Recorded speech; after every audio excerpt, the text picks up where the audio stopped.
దేవుడు మనకిచ్చినటువంటి ఈ ఆత్మీయ వాతావరణ సమయంలో ఒక చిన్న విషయాన్ని మనం నేర్చుకునే ప్రయత్నం చేద్దాం. ముందుగా ఆ విషయాన్ని నేర్చుకోవడానికి దేవుడి సహాయాన్ని అర్థిస్తూ చిన్న ప్రార్థన చేసుకుని మనం వాక్యాన్ని నేర్చుకునే ప్రయత్నం చేద్దాం. వీరున్న ప్రతి ఒక్కరు మోకరించే ప్రయత్నం చేయండి. ప్రార్థన చేస్తాం. పరిశుద్ధుడు మహాత్ముడు మహోన్నతుల మహాన్ తండ్రి దేవ, మీ ఘనమైన నామమున మీ మాకు పవిత్రమైన ప్రేమతో మీరు మాపై చూపిస్తున్నటువంటి మీ ఉచితమైన అపారమైన కృపకు ప్రభువైన క్రీస్తు వారి నామంలో మా హృదయపూర్వకమైన వందనాలు తెలియజేస్తున్నాము తండ్రి దేవ. ఈ దినమును చూడక ఎంతో మంది మరణించినప్పటికీ తండ్రి సజీవుల లెక్కలో మమ్మల్ని ఉంచి మీ మాటలు వినే గొప్ప భాగ్యాన్ని మాకు ప్రసాదించారు తండ్రి. ఈ అవకాశాన్ని, ఈ అదృష్టాన్ని తండ్రి దుర్వినియోగపరచుకోక మీ మాటల చేత మా హృదయాలను సంతోషపరుచుకుంటూ తండ్రి వాక్యం చేత మా జీవితాలను సరిచేసుకుంటూ మీకు ఇష్టమైన పిల్లలుగా మరింత అభివృద్ధి చెందుటకు మాకు సహాయం దయచేయండి తండ్రి. వాక్యాన్ని చెప్తూ ఉండగా సంయోజితమైన జ్ఞానంతో నన్ను నింపి నన్ను నేను కనపరుచుకున్నాను. మిమ్మల్ని మహిమపరిచే ఒక పాత్ర వలె నన్ను ఎత్తుపట్టుకునండి దేవ. చేరవచ్చిన ప్రతి ఒక్క బిడ్డ మనసుకు చెప్పబోతున్న వాక్యాన్ని ఫలింపచేసి తండ్రి మీరు కోరుకున్న ఫలభరితమైన జీవితాన్ని జీవించటకు మాలోని ప్రతి ఒక్కరికి శక్తిని, సహాయాన్ని అనుగ్రహించమని కోరుకుంటున్నాను. ఈ చిన్న ప్రార్థనను ప్రభువైన క్రీస్తు వారి నామములో ఈ ప్రార్థనకు సమర్పిస్తున్నాను మా కన్న తండ్రి. మంచిదండి.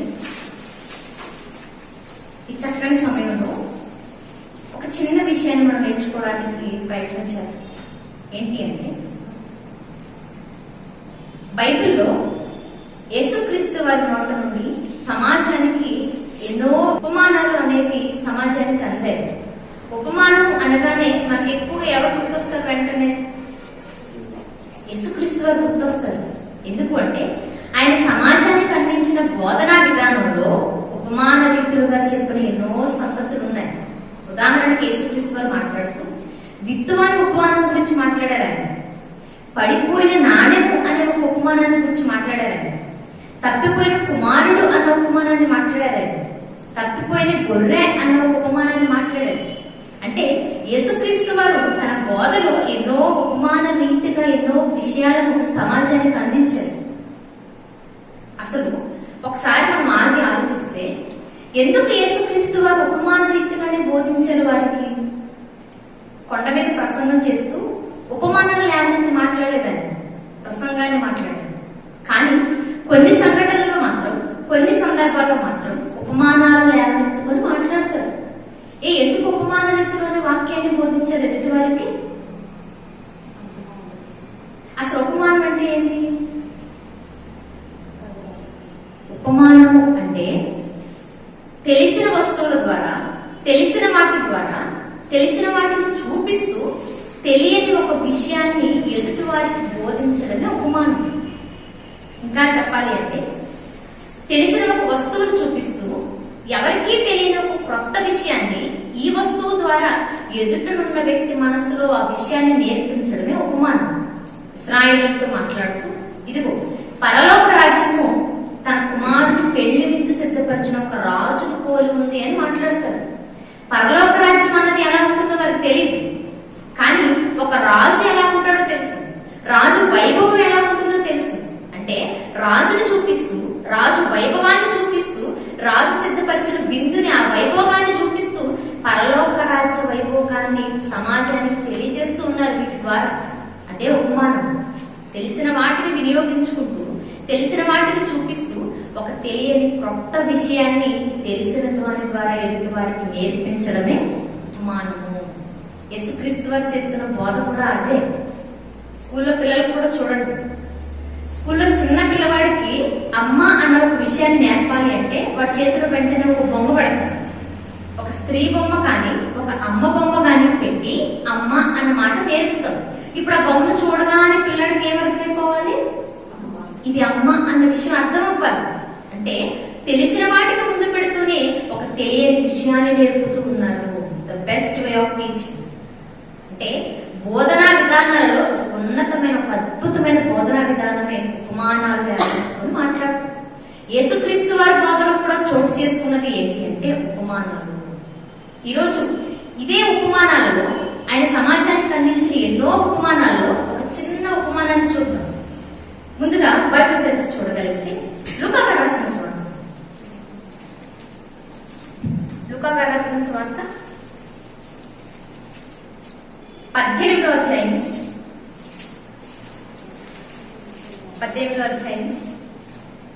9వ వచనం నుండి 14వ వచనం వరకు మనకు ఉపమానం కనపడుతుంది. కొంచెం ఈ ఉపమానం వెనక కొంత చరిత్ర మనకు కావాలి. ఎప్పుడైనా మీరు ఉపమానాలు చదువుతూ ఉన్నప్పుడు అసలు ఈ ఉపమానం ఎవరు చెప్తున్నారు, ఎవరిని గురించి చెప్తున్నారు, ఎవరితో చెప్తున్నారు అన్న విషయం మనకు అర్థం కాకపోతే ఉపమానాలు మనకి ఎప్పటికీ అర్థం కావట్లేదు. ఈ ఉపమానం వెనక కూడా కొంత చరిత్ర మనం చూసుకోవాలి, సందర్భం మనం చూసుకోవాలి. ఏంటి అంటే ఈ ఉపమానం మాట్లాడుతున్నది యేసుక్రీస్తు వారు. ఎవరితో మాట్లాడుతున్నారు అంటే తనను వెంబడిస్తున్నటువంటి శిష్యులతో మాట్లాడుతున్నారు. ఆయన యెరూషలేము నుండి గలిలయ, సమరయ ఈ పట్టణాల ప్రాంతాల మధ్య సువార్తను జరిగిస్తూ ప్రయాణం చేస్తూ వస్తూ ఉండగా ఒకానొక సందర్భంలో పరిసయ్యులు కనపడతారు. అయ్యా, నీ రాజ్యం వస్తుందని మాట్లాడుతున్నావు, ఆ రాజ్యం ఎప్పుడు వస్తుంది, ఆ రాజ్యాన్ని మేము ఎలా గుర్తుపట్టడం అని అడుగుతారు పరిసయ్యులు. వారికి సమాధానాన్ని చెప్పి మరలా కొంత ముందుకు సాగుతారు యేసుక్రీస్తు. మరలా ఇంకొంచెం ముందుకు వెళుతూ ఉండగా శిష్యులందరూ కూర్చోగా మరలా ఒక విషయాన్ని లేకపోతే మాట్లాడతారు. ఇదిగో నా దినాలు ఎలా ఉంటాయంటే మనుష్య కుమారుని రాకడ ఎలా ఉంటుంది అంటే ఇదిగో నోవహు దినాలలో ఎలా ఉందో నా దినాలలో కూడా అలానే ఉంటుంది. జనులు త్రాగుచు, తినుచు, పెళ్లి చేసుకుంటూ, పెళ్లికి ఇవ్వబడుతూ ఈ లోక సంబంధమైన వాటిలో మునిగి తేలుతూ ఉన్నప్పుడు మనుష్య కుమారుడు రాక జరుగుతుంది అని మాట్లాడుతున్నారు. అలా మాట్లాడుతూ ఒక ఉపమానాన్ని లేవనెత్తుకుని మాట్లాడతారు. అలా ఒక ఉపమానాన్ని మాట్లాడగానే మరొక ఉపమానాన్ని మాట్లాడతారు. ఆ ఉపమానమే ఈ రోజు మనం చూస్తూ ఉన్నాము. మాట్లాడుతున్న యేసుక్రీస్తు వారు ఎదురుగా ఉన్నటువంటి వ్యక్తులు ఎవరు అంటే ఒకటి శిష్యులు, అలాగే పరిసయ్యులు కూడా ఉన్నారు. ఇంకా చెప్పాలి అంటే కొంత జన సమూహం కూడా ఉండే అవకాశం ఉంది. ఇప్పుడు శిష్యులను చూసి, పరిసయ్యులను చూసి యేసుక్రీస్తు వారు చెప్తున్న ఉపమానం ఏంటి అంటే 9వ వచనం, తామే నీతిమంతులని తమ్మును నమ్ముకొని ఇతరులను తృణీకరించు కొందరితో ఆయన ఈ ఉపమానం చెప్పెను. చాలా ఇప్పుడు ఒక ఉపమానాన్ని లేవనెత్తుకొని ఇదిగో ఈ ఉపమానం ఎవరిని గురించి మాట్లాడుతున్నారు అంటే శిష్యులను గురించి మాట్లాడట్లేదు, పరిసయ్యుల గురించి మాట్లాడుతున్నట్లుగా మనకు కనిపించట్లేదు. ఎదురుగా ఉన్నది వారైనా వారిలో ఒక లక్షణాన్ని లేవనెత్తి ఆ లక్షణం ఎవరికైతే ఉందో వారిని కూర్చిన ఉపమానం మాట్లాడుతున్నారు. ఏంటో తెలుసా లక్షణం? తామే నీతిమంతులని తమ్ము నమ్ముకొని ఇతరులను తృణీకరించు కొందరితో. అంటే ఎదురుగా ఉన్న వారిలో ఎవరున్నారు? మేమే నీతిమంతులు అని ఫీల్ అయిపోయేవారు ఉన్నారు. వారి మీద, వారి స్వశక్తి మీద ఆధారపడి బ్రతుకుతున్న వారు ఎదురుగా ఉన్నారు. మేము నీతిమంతులు, మేము మంచి వాళ్ళము అని భావిస్తూ ఎదుటివారు నీతిమంతులు కాదు అని ఎదుటివారిని తృణీకరిస్తున్న వారు ఉన్నారు. అలాంటి స్వభావం ఎవరికైతే ఉందో వారికి వర్తించే ఉపమానం ఇది. ఈ సందర్భంగా మనం గుర్తుంచుకోవాల్సింది ఏంటి అంటే మనకు కూడా ఈ ఫీలింగ్ ఉంటుంది, మనకు కూడా ఇది ఆలోచన విధానం ఉంటే ఈ ఉపమానం ఈ రోజు నాకు కూడా వర్తిస్తుంది అన్న విషయాన్ని ఈ రోజు మనం గ్రహించాలి. ఏంటంట? తామే నీతిమంతులని తమ్ము నమ్ముకొని ఇతరులను తృణీకరించడం. అంటే మేమే నీతిమంతులు, మేము ఒకరి మీద ఆధారపడాల్సిన అవసరం మాకు లేదు. ఎవరో ఏదో చెప్తే విని ఆలోచించాల్సిన పరిస్థితి మాకు లేదు. ఎవరో ఏదో చెప్తే సజెషన్స్ ఇస్తే తీసుకునే స్థితిలో మేమేమి లేము. మేమెవరు? నీతిమంతులు. వేరే వాళ్ళతో మాకు పని లేదు అని ఎవరైతే భావిస్తూ ఉన్నారో, ఎదుటివారు నీతిమంతులు కాదు అని వారిని పక్కన పెడుతూ ముందుకు కొనసాగుతూ ఉన్నారో వారికి వర్తించే ఉపమానం. అలవాటు చాలా మందికి ఎవరికి ఉంటుంది అంటే దేవుళ్ళలోకి వచ్చిన వారికే ఉంటుంది ఈ లక్షణం. కొంతమందిని చూడండి, వాక్యం చెప్పే అవకాశం రాగానే వెంటనే చెప్పే మాట ఏంటో తెలుసా? మేము మంచోళ్ళం అన్నట్లుగా మాట్లాడేస్తుంటారు. మేమే నీతిమంతులు అన్నట్లుగా మాట్లాడేస్తుంటారు. మేమే నీతిమంతులు, ఇక ఎవరి మాట వినాల్సిన పరిస్థితి మాకు లేదు, ఒకరు చెప్తే వినే స్థితిలో మేమేమి లేవు అన్నట్లుగా మాట్లాడతారు. వినడానికి వచ్చారు కదా వీరంతా పాపాత్ములిక, వీళ్ళతో మాకేం పని ఉంది, వీళ్ళని పక్కన పెట్టేద్దాం అన్నట్లుగా మాట్లాడతారు. అది ఎప్పుడు తప్పు పిల్లలు. ఎప్పుడు ఈ స్వభావం అనేది మన క్రైస్తవుల్లో కనిపించకూడదు. ఒకవేళ ఇలాంటి స్వభావం అనుకుంటే ఈరోజు ఈ ఉపమానంలో మనం కూడా ఉన్నాము అన్న విషయం మీరు మర్చిపోకండి. చివరి వరకు ఎవరైతే నేను మంచోండని గొప్పవాడిని, నేను ఎవరి మీద ఆధారపడ, నా మీద నేను ఆధారపడితే చాలు అనుకుని ఎదుటి వారిని చిన్న చూపు చూస్తూ ఉంటారో వారిని వర్తించే ఉపమానం. అందుకే లేవనెత్తారు ఆయన. ఇక చూద్దాం ఉపమానాన్ని. యేసుక్రీస్తు వారు ఉపమానాన్ని లేవనెత్తి ఆ స్వభావం ఉన్న వారితో, ఏ స్వభావం? నీతిమంతులని ఫీల్ అవుతూ ఎదుటి వారిని తృణీకరించే స్వభావం ఉన్న వారితో మాట్లాడుతూ ఇప్పుడు ఉపమానాన్ని మాట్లాడుతున్నారు. ప్రార్థన చేయుటకై ఇద్దరు మనుష్యులు దేవాలయంలోకి వెళ్ళిరి. వారిలో ఒకడు పరిసయ్యుడు, ఒకడు సుంకరి.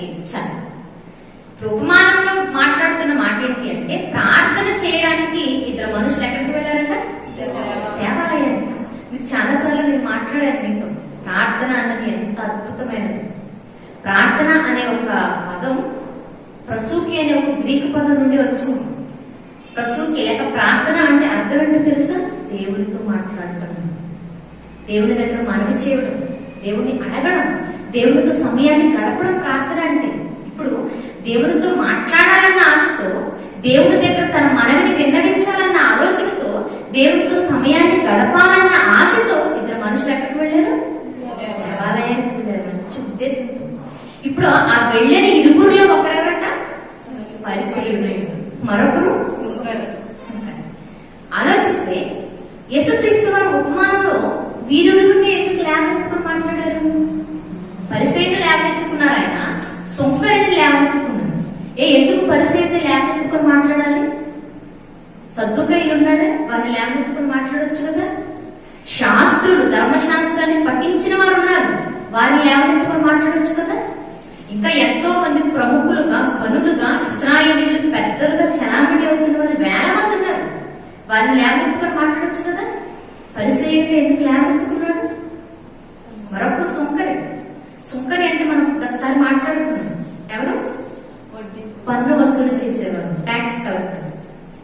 ఎందుకు సుంకరులే లేవనెత్తుకున్నారు? సామాన్యులు లేవనెత్తుకుని మాట్లాడొచ్చు కదా. ఎందుకు వీరిరువురే కావాలి ఆయనకు ఉపమానంలో? ఇలాంటి ప్రశ్నలతో ఆలోచించినప్పుడే వాక్యం మనకు అర్థమవుతుంది. ఎందుకు వీరిరువురే అవసరమయ్యారు ఉపమానంలో అంటే, వీరిరువురిని కూర్చిన జీవితం మనకు బాగా అవసరం ఉంటుంది. వీరిరువురిని కూర్చిన సమాచారం, వీరిరువురి జీవిత శైలి ఈరోజు మనకు అవసరం. ఉపమానంలో ముఖ్యమైనది ఈ రెండే, ఒకటి పరిసయ్యుని గురించి, మరొకటి సుంకరిని గురించి. చూద్దాం వీరిరువురి జీవితం ఎలా ఉంది. మొదటిగా ఎవరు వచ్చారు? పరిసయ్యుడు. ఇక పరిసయ్యుడి గురించి మనం ఆలోచిద్దాం. ఎవరు ఈ పరిసయ్యులు అంటే, పాత నిబంధనలో మనకి ఎక్కడ పరిసయ్యుల గురించిన ప్రస్తావన కనిపించదు. క్రొత్త నిబంధనలో మాత్రం 10 చోట్ల పరిసయ్యులు పరిసయ్యులు పరిసయ్యులు అన్న సందర్భం మనకు కనబడుతుంది. ఎక్కడి వారి పరిసయ్యులు అంటే, సుమారుగా క్రీస్తు పూర్వం 1600-1605 ఆ కాలంలో మక్కబీయుల ఉద్యమం అనేది పూర్తయిన తరువాత యూదులలో నుండి ఒక గుంపు ఏర్పడుతుంది. యూదులలో ఉన్నవారే ఒక గుంపుగా కొంతమంది వ్యక్తులు ఏర్పడతారు. ఎందుకు ఒక గుంపుగా యూదులు ఏర్పడిపోయారు అంటే, ధర్మశాస్త్రాన్ని వారు అర్థం చేసుకున్న విధానాన్ని బట్టి, ధర్మశాస్త్రం వారికి అర్థమైన రీతిని బట్టి, ధర్మశాస్త్రం పట్ల వారికి ఉన్నటువంటి పట్టును బట్టి ఒక వర్గంగా, ఒక గుంపుగా యూదులలో నుండి కొంతమంది వ్యక్తులు పోగయ్యారు. లేక ప్రవక్తల నోటు నుండి ఏ మాటలైతే అందాయో ఆ ప్రవక్తల నోటు మాటల ద్వారా, ఆ మాటలను బట్టి, వాటిని అర్థం చేసుకున్న విధానాన్ని బట్టి ఒక గుంపుగా యూదులు తయారైపోయారు. ఆ గుంపే పరిసయ్యులు. పరిసయ్యులు ఎవరు అంటే యూదులలో నుండి వచ్చిన వారే. ధర్మశాస్త్రాన్ని ఒకే రీతిగా అర్థం చేసుకున్న వారంతా ఒక గుంపుగా తయారై, ఆ గుంపే క్రొత్త నిబంధన వచ్చే కాలానికి ఎన్నో పాఠశాలలు కట్టి వారికి అర్థమైన ధర్మశాస్త్రాన్ని, వారు అర్థం చేసుకున్న విధానాన్ని అనేక మందికి బోధిస్తూ బోధకులుగా పిలువబడేవారు. పరిసయ్యులు ఎవరు అంటే, వారు అర్థం చేసుకున్న ధర్మశాస్త్రాన్ని, వారు నేర్చుకున్నటువంటి విధి విధానాలను ఒక చిన్న పాఠశాలను కట్టించి ఆ పాఠశాలలో అనేక మంది పిల్లలకు పెద్దలకు అందరికీ ఆ బోధన నేర్పిస్తూ బోధకులుగా పిలువబడిన వారు పరిసయ్యులు. మన భాషలో చెప్పాలంటే ఒక సండే స్కూల్ మెయింటైన్ చేస్తున్నారు అన్నమాట వాళ్ళు. అటువంటి వారు. ఇంకా చెప్పాలి అంటే ప్రజలతో సన్నిహితంగా వెళుతూ ప్రజలతో చక్కగా మాట్లాడుకుంటూ ప్రజల్లో గొప్పవారిగా నిలువుటంగిని ధరించుకొని పెద్దలుగా ప్రముఖమైన స్థితిలో ఉన్నవారు పరిసయ్యులు. వీరి గురించిన అవగాహన కొరకు ఒక వచనాన్ని చూసుకొని మనం ముందుకు వెళ్దాం. అపోస్తుల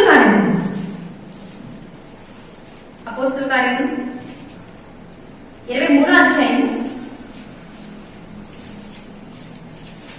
అపోస్తుల కార్యం 23వ అధ్యాయం 8వ వచనం. సద్దూకయ్యులు పునరుత్థానం లేదనియు దేవదూత అయినను ఆత్మ అయినను లేదనియు చెప్పుదురు, కానీ పరిసయ్యులు రెండును కలవని ఒప్పుకొందురు. చాలు. ఇక్కడ రెండు గుంపులు కనపడుతూ ఉన్నాయి. ఒకటి పరిసయ్యుల గుంపు, మరొకటి సద్దూకయ్యుల గుంపు. సద్దూకయ్యుల గురించి మనకు ఇప్పుడు అవసరం లేదు, కానీ సద్దూకయ్యులు నమ్ముతున్న విశ్వాసం ఏంటి అంటే ఇది పునరుత్థానం లేదు, మరణించిన తర్వాత మనకు మరొక జీవితం లేదు, ఈ భూమి మీద జీవించే జీవితమే మన జీవితం, చనిపోయిన తర్వాత మరలా ఎక్కడో జీవిస్తూ ఉంటాం, ఎక్కడో ఉంటాము అన్నది ఉట్టి భ్రమ అని నమ్మేవారు సద్దూకయ్యులు. దేవుడు ఉన్నాడని ఒప్పుకుంటూనే దేవదూతలు లేదు అని ఒప్పుకునేవాడు సద్దూకయ్యులు. ఆత్మ సపరేట్ గా ఏమీ లేదు అని ఒప్పుకునేవాడు సద్దూకయ్యులు. కానీ పరిసయ్యులు పునరుత్థానము, దేవదూతలను, దైవమును కూడా ఒప్పుకుంటున్నవారు. అంటే మరణించిన తర్వాత మనకంటూ ఒక జీవితం ఉందన్న విశ్వాసము ఎవరికుంది? పరిసయ్యులకు. దేవదూతలు ఉన్నాయి అన్న నమ్మకము ఎవరికుంది? పరిసయ్యులకు. ఆత్మ ఉంది అన్నటువంటి దృఢ నిశ్చయము ఎవరికుంది? పరిసయ్యులకు. వారు అర్థం చేసుకున్న ధర్మశాస్త్రంలో దేవదూతల గురించిన అవగాహన వరకు ప్రవక్తలు చెప్పిన మాటల ప్రకారంగా, ప్రవచనాల ప్రకారంగా మనం మరణించిన తర్వాత మనకు జీవితం ఉంది అన్న పునరుద్ధానాన్ని గురించిన ఆలోచన పరిసయ్యులకు. అంటే దైవికమైన అవగాహన కలిగిన వారు పరిసయ్యులు అన్నమాట. ఒకటి ధర్మశాస్త్రాన్ని బాగా నేర్చుకుంటున్న వారు, పునరుద్ధానాన్ని గురించి నమ్ముతున్న వారు, ఆత్మను దేవదూతలను విశ్వసిస్తున్న వారు, అన్నిటికీ మించి అనేక మందికి బోధన నేర్పుతూ ఒక బోధకులుగా పాఠశాలను కట్టించి ఒక ఉన్నత స్థితిలో వెలుగుతున్న వారు పరిసయ్యులు. అంటే సమాజంలో గొప్ప పేరు పొందిన వారు అన్నమాట. ఇక మరొక వ్యక్తి ఎవరు అంటే సుంకరి. ఇరువురు వీరైనా, ఒకటి పరిసయ్యులు, మరొకరు సుంకరి. పరిసయ్యుల గురించి మనం మాట్లాడుకున్నాం. ఏమని? దైవికమైన ఆలోచనలతో సమాజంలో ఒక ఉన్నత స్థితిలో వెలుగుతున్నటువంటి వ్యక్తులే పరిసయ్యులు. ఇక సుంకరుని గురించి ఆలోచిస్తే గతసారి మనం మాట్లాడుకున్నప్పటికీ సమయం సందర్భం వచ్చింది కాబట్టి మరొకసారి మాట్లాడదాం. ఎవరు ఈ సుంకరులు అంటే ప్రభుత్వం తరఫున సమాజం దగ్గర లేక వ్యాపారవేత్తల దగ్గర పన్నులు వసూలు చేసి మరలా ప్రభుత్వానికి ఆ పన్ను చేరవేసే ఉద్యోగం చేసేవారే సుంకరులు, ట్యాక్స్ కలెక్టర్స్. వీరుకున్నటువంటి జీవిత శైలి ఏంటి అంటే చూద్దాం ఒకసారి. మత్తయి సువార్త, మత్తయి గారు రాసిన సువార్త 5వ అధ్యాయం 43వ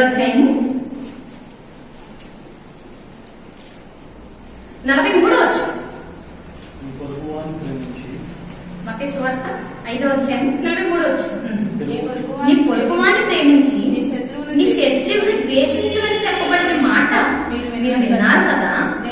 నేను మీతో చెప్పున్నదేమనగా మీరు పరలోకమందున్న మీ తండ్రికి కుమారులై ఉండునట్లు మీ శత్రువులను ప్రేమించుడి, మిమ్మల్ని హింసించే వారి కొరకు ప్రార్థన చేయుడి. ఆయన చెడ్డవారి మీదను మంచివారి మీదను తన సూర్యుని ఉదయింపచేసి నీతిమంతుల మీదను అనీతిమంతుల మీదను వర్షము కురిపించుచున్నాడు. ఇక్కడ సందర్భం కనబడుతుంది. యేసుక్రీస్తు వారు మాట్లాడుతూ, ఇదిగో పాత నిబంధనలో మీకు ఒక విషయం స్పష్టంగా తెలియబడింది. ఏంటంటే మీ పొరుగు వాటిని ప్రేమిస్తూ మీ శత్రువుని ద్వేషించమని చెప్పబడిన మాట పాత నిబంధనలో ధర్మశాస్త్రంలో మీరు విన్నారు కదా. కానీ ఇప్పుడు నేను చెప్తుంది ఏంటి అంటే ఇదిగో మీ పరలోకమందున్న తండ్రికి మీరు కుమారుడుగా కుమార్తెలుగా దేవుడి పిల్లలుగా మీరు బ్రతకాలి అంటే శత్రువుని ద్వేషించడం కాదు, పొరుగువాడిని మాత్రమే ప్రేమించడం కాదు, మీ శత్రువుని సహితం ప్రేమించే స్థితిలో మీరు ఉండాలి. ఎందుకంటే మీ తండ్రిని చూడండి, మీ తండ్రి తన సూర్యుడు ఎవరు? దేవుడు చేస్తే పుట్టినవాడు. సూర్యుడు ఎవరి మీద ఉదయిస్తున్నాడు? అందరి మీద, నీతిమంతుల మీద, మంచివారి మీద ఉదయించి చెడ్డవారి మీద ఏమైనా ఆగిపోతున్నాడా? ఆగిపోవట్లేదు. ఎందుకంటే దేవుడు పక్షపాతము లేకుండా అందరినీ ఒకే రీతిగా ప్రేమిస్తున్నాడు.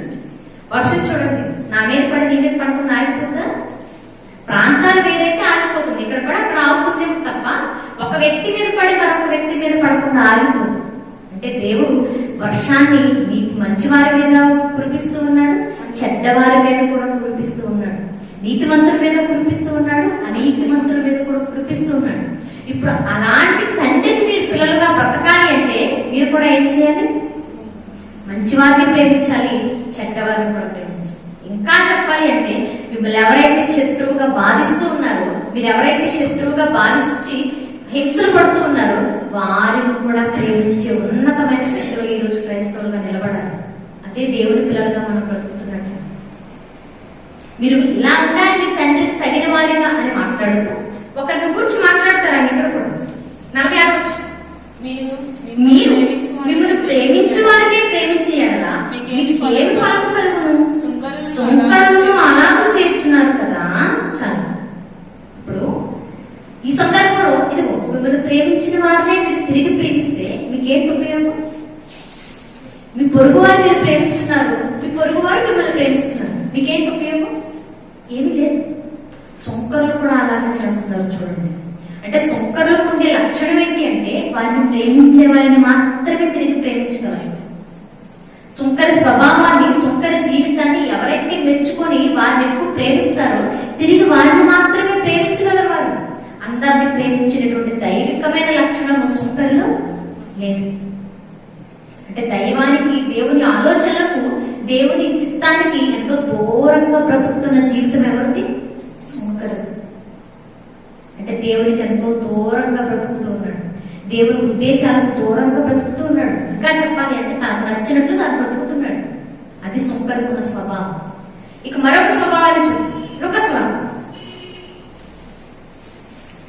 సువార్త 3వ అధ్యాయం 12వ వచనం.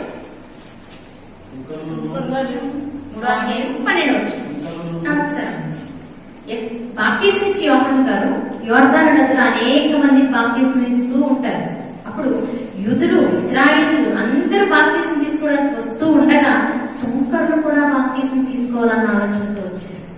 ఇప్పుడు సుంకరులు బాప్టిజం తీసుకున్న తర్వాత బాప్టిజం ఇచ్చి యోహాను గారు ఒక విషయం అడుగుతున్నారు. వారు 12వ వచనం. సుంకరులను బాప్టిజం పొందవచ్చి బోధకుడా మేమేం చేయవలనని ఆయన అడుగగా అతడు మీకు నిర్ణయింపబడిన దాని కంటే ఎక్కువ తీసుకుని వద్దని వారితో చెప్పాను. ఇప్పుడు యోహాను గారు మాట్లాడుతున్నారు, అయ్యా ఇప్పుడు ఏం చేయాలి? బాప్టిజం తీసుకోవాలని ఆశపడుతున్నాను, తీసుకున్నాను. ఇప్పుడు మా జీవిత విధానం, జీవిత శైలి ఎలా ఉండాలయ్యా అని యోహాను గారు అడిగితే అంటున్నారు, ఇదిగో మీకు నిర్ణయింపబడిన దానికంటే ఎక్కువ మీరు తీసుకోవద్దు. అంటే సుంకరులకున్న లక్షణం, స్వభావం ఏంటి అంటే ప్రభుత్వం నిర్ణయించిన దానికంటే ఎక్కువ వసూలు చేసే స్వభావం అన్నమాట.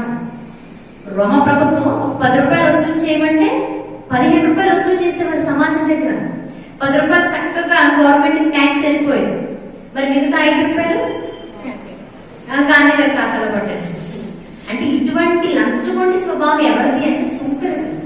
సిరికి దాసులుగా బ్రతికే స్వభావం, ధనాన్ని ఇంకా సంపాదించుకోవాలన్న కోరిక, డబ్బు కూడా పెట్టుకోవాలన్న ఆశ సుంకరులకు ఉండేది. పేక మీద కత్తి పెట్టేనే వసూలు చేసే లక్షణమే సుంకర స్వభావం. ఒకటి దేవుని ఆలోచనలకు దూరంగా బ్రతుకుతూ ఉన్నాడు తనకు నచ్చినట్లుగా. మరొకటి ధనాపేక్షతో సిరికి దాసునిగా డబ్బు సంపాదించాలన్న ఆలోచనతో జీవితాన్ని గడుపుతూ ఉన్నాడు. అంటే ఎంత నీచమైన స్వభావం ఆలోచించింది. ఇంకా చెప్పాలి అంటే సుంకరులకు సమాజంలో ఉన్న బిరుదు ఏంటి తెలుసా? ఏంటి? సుంకరులు వస్తుంటే మొహం తీసుకుని వెళ్ళిపోయేవారు. ఎందుకంటే సొంకరులను పాపులుగా భావించేవారు, వారు పాపులుగా చూసేవారు. జక్కైతో భోజనం చేయడానికి యేసుక్రీస్తు వారు వెళ్ళినప్పుడు సమాజాన్ని మాట్లాడండి, ఏంటి ఇతడు పాపులతో భోజనం చేయడానికి వెళ్తున్నాడేంటి అంటే, సొంకరులను సమాజంలో ఎలా చూసేవారు?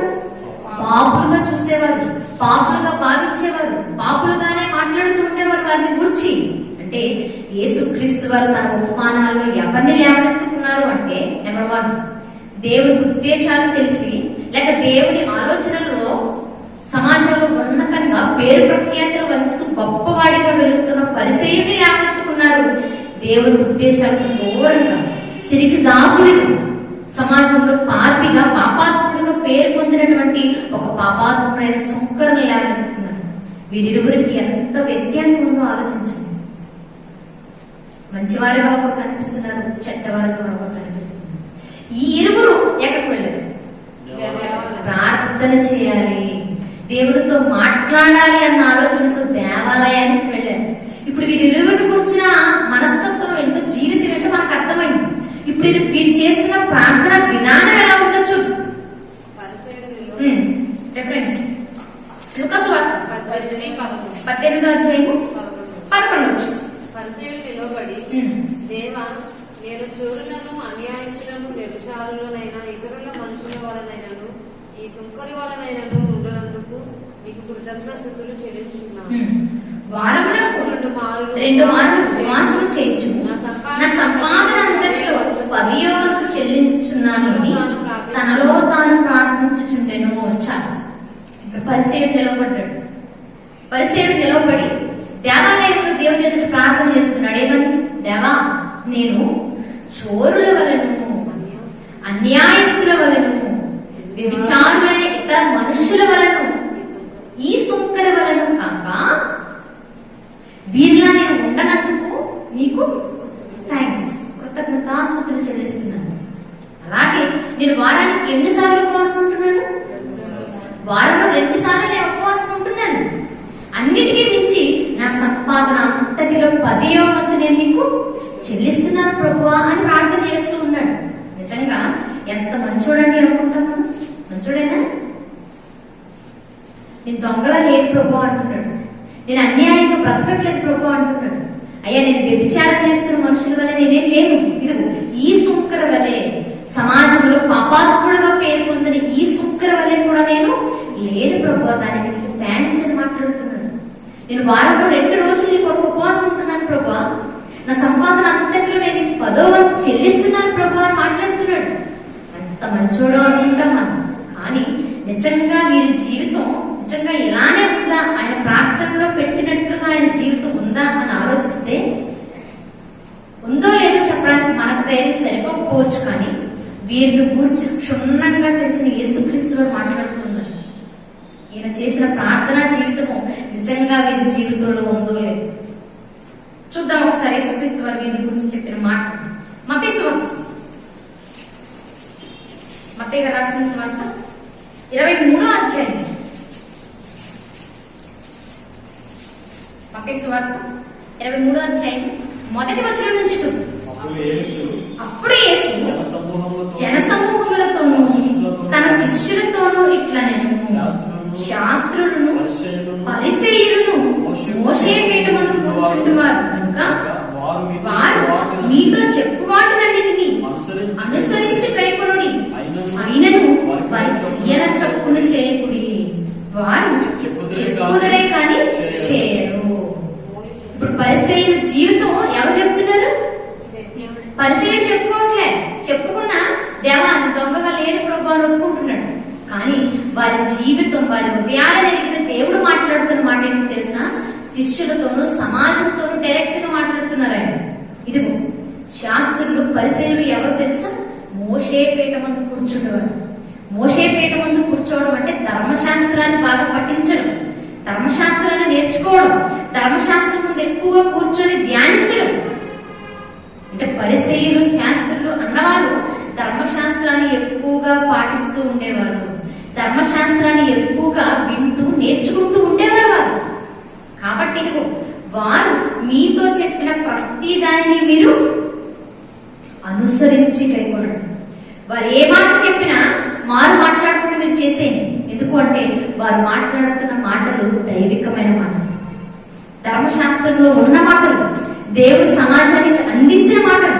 అందుకే వారు ఏ మాటలు మాట్లాడుతూ ఉన్నా, మీకు ఏది చెప్తూ ఉన్నా అనుసరించి కైకొనండి. మీ జీవితంలో వాటిని పాటించండి. నేను మాట్లాడుతూనే మీరు వారు చెప్పిన మాటలను అనుసరించండి, కానీ వారి క్రియల చొప్పున మీరు చేయకండి అని మాట్లాడుతున్నారు. ఎందుకు? సమాజానికి చెప్పడం అయితే బాగా చెప్తున్నారు తప్ప వారి జీవితాల్లో వారు పాటించట్లేదు. పరిశీలకు ఉండే నీచమైన జబ్బు ఏంటో తెలుసా? నీతి వాక్యాలన్నీ ఎదుటి వారికి బోధించడానికి తప్ప వారి జీవితంలో వారు పాటించడానికి ఉండేవి కాదు. అటువంటి స్వభావం పరిశీలి. ఈ రోజుల్లో కూడా చూడండి, చాలా మంది మన జీవితం ఇచ్చింది దేవుడు బ్రదర్, దేవుడికే మన జీవితాన్ని ఇవ్వాలంటూ ఉంటారు. లోపల పోయి లోకస్తుల్లో బ్రతుకుతూ ఉంటారు చాలా మంది. దేవుడిలో మన పవిత్రతను మనం జాగ్రత్తగా కాపాడుకోవాలి అని చెప్తూనే అపవిత్రమైన కార్యాల్లో ఉంటున్న వారు ఎంతమంది లేరు ఈరోజు? దేవుడి కొరకు ఉన్నతంగా బ్రతకాలి అని అందరి ముందు గళంగా మాట్లాడుతూ ఎదుటి వారు వేలెత్తి చూపించుకునేలా బ్రతుకుతున్న వారు ఎంతమంది లేరు? ఎదుటి వారి కాదు నీతులు ముందు చెప్పడానికి మొదట మనకి మనం చెప్పుకొని మనం పాటిస్తూ ఎదుటి వారికి చెప్పాలి. అది నిజమైన క్రైస్తవుడి లక్షణం. కానీ దైవికమైన ఆలోచన మనం పరిశీలన చేస్తుంది ఏంటో తెలుసా? ఎదుటి వారికి చెప్పడానికైతే ఇష్టం వచ్చినట్టు చెప్తున్నారు తప్ప వారి జీవితంలో ఒక్క మాట కూడా వారు నెరవేర్చడం లేదు. నిజంగా ఒక వ్యక్తికి ఒక నీతి మాటను చెప్పేటప్పుడు, దేవుడి ఉద్దేశాన్ని ఎదుటి వారికి చెప్పేటప్పుడు మొట్టమొదటి నువ్వు చేయాల్సింది ఏంటో తెలుసా? అద్దం ముందుకు వెళ్ళి నిలబడు. అద్దం ముందుకు వెళ్ళి నిలబడి మొట్టమొదటిగా నీకు నువ్వు చెప్పుకో. పౌలు గారు కూడా మాట్లాడుతూ మొదట నీకు నువ్వు బోధించుకొని మాట్లాడతారు. చూద్దాం ఒకసారి. రోమీయులకు రాసిన పత్రిక 2వ అధ్యాయం 21వ వచనం. ఎదుటి వారికి బోధించు, నీకు నీవే బోధించుకున్నావా? దొంగిలి వద్దని ప్రకటించు, నీవు దొంగిలదవా? వ్యభిచరింపవద్దని చెప్పు, నీవు వ్యభిచరించదవా? విగ్రహములను అసహించుకుని నీవు గొర్రెలను దోచెదవా? ధర్మశాస్త్రమందు అతిశయించు, నీవు ధర్మశాస్త్రము మీరుట వలన దేవుని అవమానపరచదవా? సమాజానికి పౌలు గారు చెప్తున్నమాట. ఎదుటివాడికి నువ్వు చెప్పాలి అంటే, ఎదుటివారికి నువ్వు నేర్పించాలి అంటే మొట్టమొదట నీకు నువ్వు బోధించుకో. ఎవరో నీకు బోధించడం కాదు. అత్త ముందు నిలబడి నీకు నువ్వు ముందు చెప్పుకో. నీకు నువ్వు ముందు మారు. ఎదుటివారికి దొంగతనం చేయొద్దని చెప్పే నీవు ఎవరు లేనప్పుడు నువ్వెలా దొంగతనం చేయగలవు?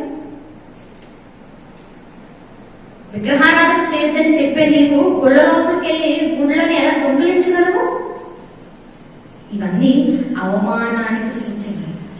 వీటి వలన ధర్మశాస్త్రాన్ని ప్రకటిస్తున్న నీవు ధర్మశాస్త్రాన్ని నీ జీవితంలో పాటించకపోతే దేవుడికి అవమానం అవుతుంది. నీ జీవితంలో నువ్వు పాటించినప్పుడు ఎదుటి వారికి చెప్పేటటువంటి అర్హత లేదు. మొదట ఎదుటి వారికి చెప్పాలంటే మొదట మనల్ని మనం చెప్పుకోవాలి.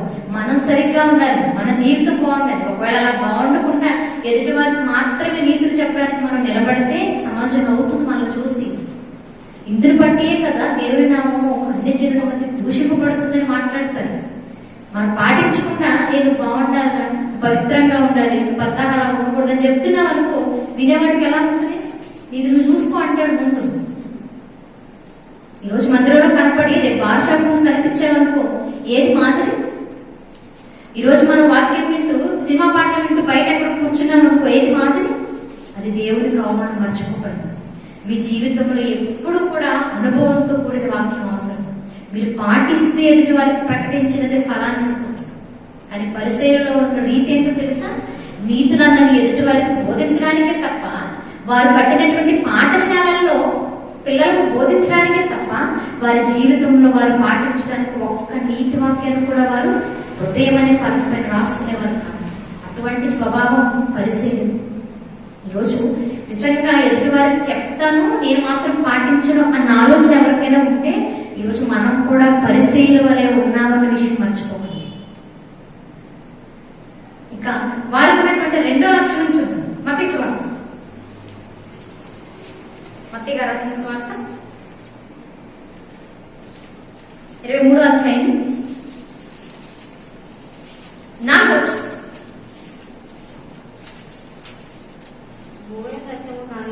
మోయ శక్యము కాని భారమైన బరువులను కట్టి మనుషుల భుజముల మీద వారు పెట్టుదరే కాని తమ వేలితోనైనను వాటిని కదిలింపనులను. చాలు. ఇప్పుడు పరిశీలకున్న మరొక లక్షణం అంటే ఏంటి?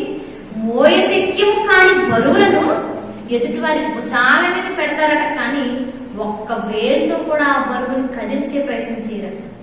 ఏమర్థమైంది మీకు?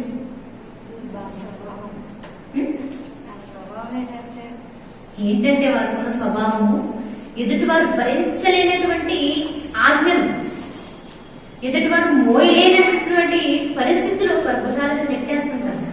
ఉదాహరణకు చెప్పాలి అంటే పరిసయ్యులు యూదులలో నుండి ఒక గుంపుగా ఏర్పడిన వారు కాబట్టి అన్ని జనులు ఎంతో మంది ఈ యూద మతాన్ని స్వీకరించాలని ఆశపడేవారు. కొత్త నిబంధన కాలం గ్రీస్ దేశంతో మనకు బాగా తెలుసు. గ్రీస్ దేశం అన్న పేరు మన బైబిల్ ఎక్కువగా వింటూ ఉంటుంది. గ్రీసు దేశంలో ఉన్నవారు ఎవరు అంటే అన్యులు. ఈ అన్య దేశానికి చెందిన గ్రీసు దేశస్థులు యూద మతాన్ని ఇష్టపడి యూద మతాన్ని స్వీకరించాలి అని యూద మతంలో చేరతారు. చేరిన తరువాత ఆ యూదులు అప్పటి వరకు అన్ని స్వభావాన్ని అన్ని సాంప్రదాయాన్ని వదిలిపెట్టకుండా యూదులలోనే వీరు దేవుని ప్రేమతో కొనసాగుతూ ఉంటారు ముందుకి. కానీ పరిసయ్యులు ఎలా ఉండేవారంటే ఏదైనా నిష్ఠగా చేయాలన్న ఆలోచన ఉండేది. వీరు చేయరు, ఎదుటివారు మాత్రం నిష్ఠగా ఉండాలని కోరుకుంటారు. ఇప్పుడే యూద మతంలోకి వచ్చిన అన్యులకు భరించలేని ఆజ్ఞలు, వారు మోయలేనటువంటి బరువులు వీరు ఇలా చేయాల్సిందే అని కట్టుదిట్టంగా మాట్లాడేసేవారు. అది యూదులకు పరిశీలకు ఉన్నటువంటి లక్షణం. మనకు బాగా అర్థం కావాలంటే మనవాళ్ళు కూడా ఉంటారు. చూడండి ఈ జాగ్రత్తలు. ఇప్పుడే దేవుడి ప్రేమను తెలుసుకుని క్రీస్తు త్యాగాన్ని తెలుసుకుని ఎవరో ఒక అన్య స్త్రీ కానీ అన్య పురుషుడు కానీ సంఘంలో రావాలని ఇష్టపడ్డాడు. ఇప్పుడు సంఘంలోకి రాగానే వెంటనే ఆ సంఘంలో ఉన్నవాళ్ళు అనే మాట ఏంటో తెలుసా? మా సంఘంలోకి రాగానే నువ్వు ఏం చేయాలి? మా సంఘంలో బొట్టు పెట్టుకోకూడదు, నువ్వు మా సంఘంలో పూలు పెట్టుకోకూడదు, మా సంఘంలో మెట్లు పెట్టుకోకూడదు, నువ్వు తాడిబొట్టు పెట్టుకోకూడదు, తాడిబొట్టు వేసుకోకూడదు అని మాట్లాడుతూ ఉంటారు. నిజంగా ఆ మాటలు విన్నప్పుడు అన్యులుగా వచ్చిన వారి మనసు ఎలా ఉంటుందో తెలుసా? అయ్యో ఇవన్నీ తీస్తే మా ఇంట్లో ఒప్పుకోరు. ఇప్పుడు మా ఇంట్లో ఇంత గొడవ పడినప్పుడు వచ్చే కన్నా అసలు ఇది మానేయడం మంచిదని ఫీల్ అయిపోతూ ఉంటారు తెలుసా? అదే భారమైన మోయలేని బరువును వాళ్ళ భుజాల మీద పెట్టడం అంటే. బాహ్య సంబంధం అన్నది నీకు ఎందుకు వస్తుంది? ఒక ఆత్మ దేవుడి కొరకు అడుగులు వేసింది కదా, ఒక ఆత్మ దేవుడిలో నిలబడాలని వచ్చింది కదా.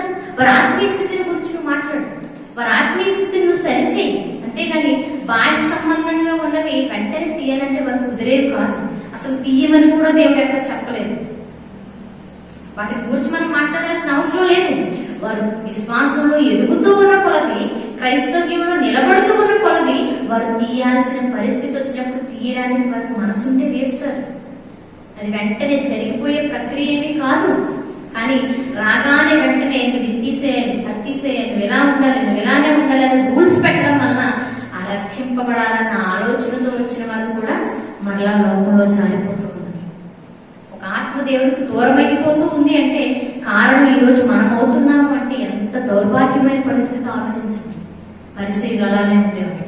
అన్యులుగా ఉన్నవారు ఎవరైనా యూద మతంలోకి వస్తే వారు భరించలేని మోయలేని బరువులను పాటించాలని వారి భుజాల మీద ఉద్దేశపడు. ఇలాంటి సమస్య అపోస్తలుల ఎదుటి కూడా ఒకసారి సందర్భంలో చోటు చేసుకుంటుంది. ఇదే విషయము అన్యజనులు వచ్చారు, అన్యజనులు మారి దేవుళ్ళకి వచ్చిన తర్వాత వారి పైన బరువైన కాడిని పెట్టాలా వద్దా అన్న ఆలోచన వచ్చినప్పుడు అపోస్తలుడు ఇచ్చిన ఒక విషయాన్ని మనం నేర్చుకున్నాం. అపోస్తల కార్యములు 15వ అధ్యాయం. అపోస్తల కార్యములు 15వ అధ్యాయం. పౌలు గారు అన్యజనులకు మాత్రమే ప్రత్యేకంగా అపోస్తలుడిగా ఎంపికవుతారండి.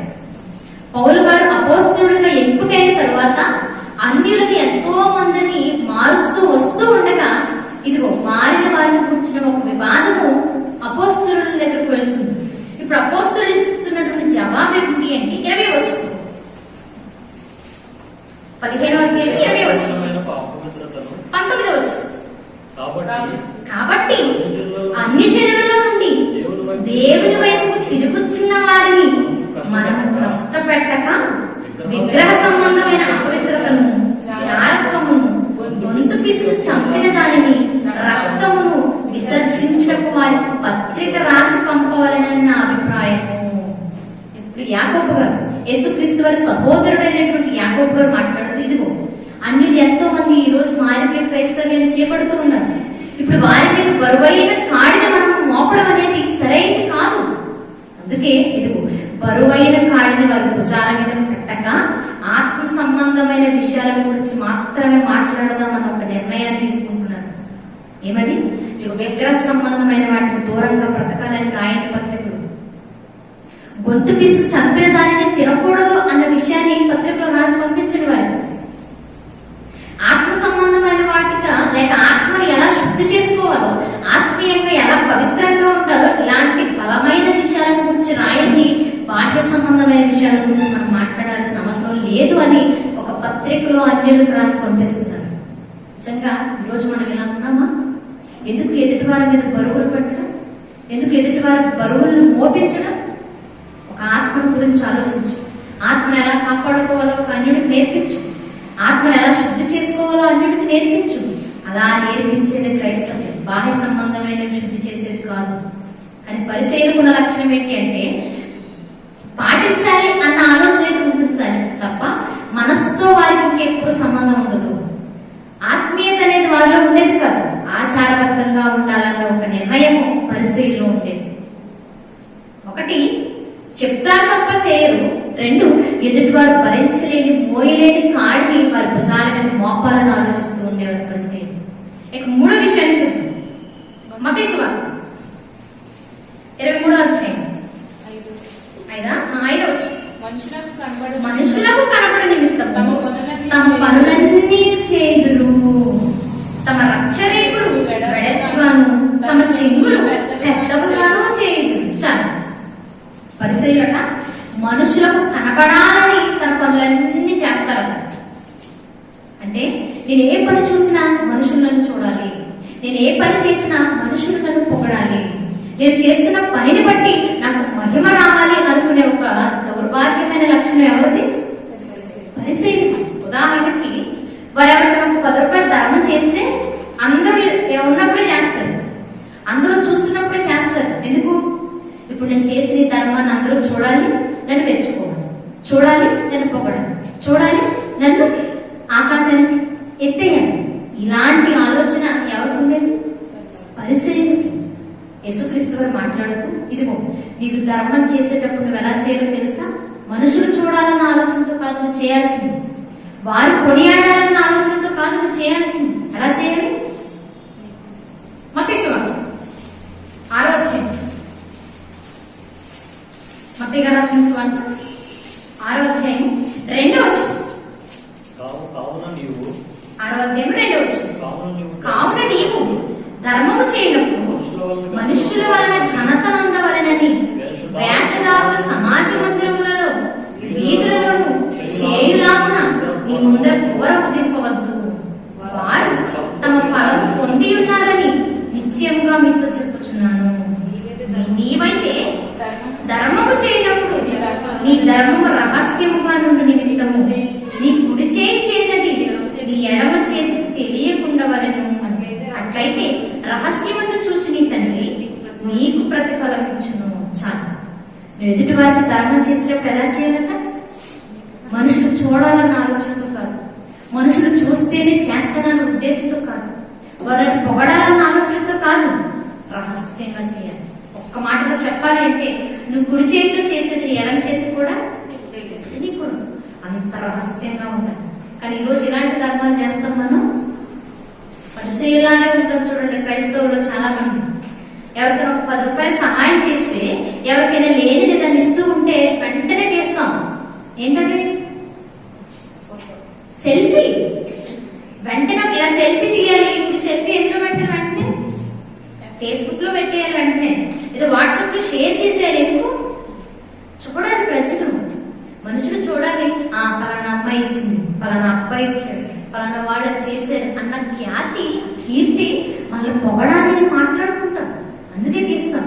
కానీ అలా చేస్తుంటే మీరు గుర్తుపెట్టుకోండి, నేను చేస్తున్న ధర్మము మనుషులందరూ చూడాలని చేస్తూ ఉన్నాను అంటే దేవుడు చూడట్లేదన్న విషయం మనం మర్చిపోకూడదు. మనుషులు చూడాలని చేస్తున్నావు, నీకు దేవుడు చూడాల్సిన అవసరం లేదు, చూడడం కూడా. నిజంగా మనం ఎదుటి వారికి సహాయం చేస్తున్నప్పుడు నా దేవుడు చూస్తున్నాడు, నా దేవుడు నాకు ప్రతిఫలమిస్తాడన్న ఆలోచనతో చేయాలి ఎదుటి వారికి. మనుషుల గురించి మనుషులు కాదు మనకు పరలోకాన్ని ఇచ్చేది, దేవుడు మాత్రమే ఇవ్వగలడు పరలోకాన్ని. అలాంటప్పుడు దేవుని దగ్గర మనం మెప్పు పొందడానికి చేయాలి తప్ప ప్రజల గురించి మనం పట్టించుకోవాల్సిన అవసరం లేదు. రహస్యమందు చూసేవాడు దేవుడు, రహస్యమందు నీకు ప్రతిఫలం ఇచ్చేవాడు దేవుడు.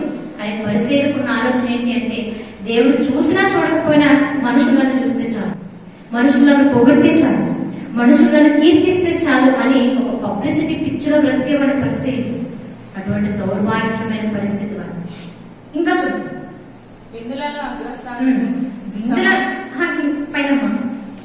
మనుషులకు కనబడు నిమిత్తము తమ పనులన్నీ చేయుదురు, తమ రక్షరేకులు వెడల్పుగాను తమ చెంగులు పెద్దవిగాను చేయుదురు.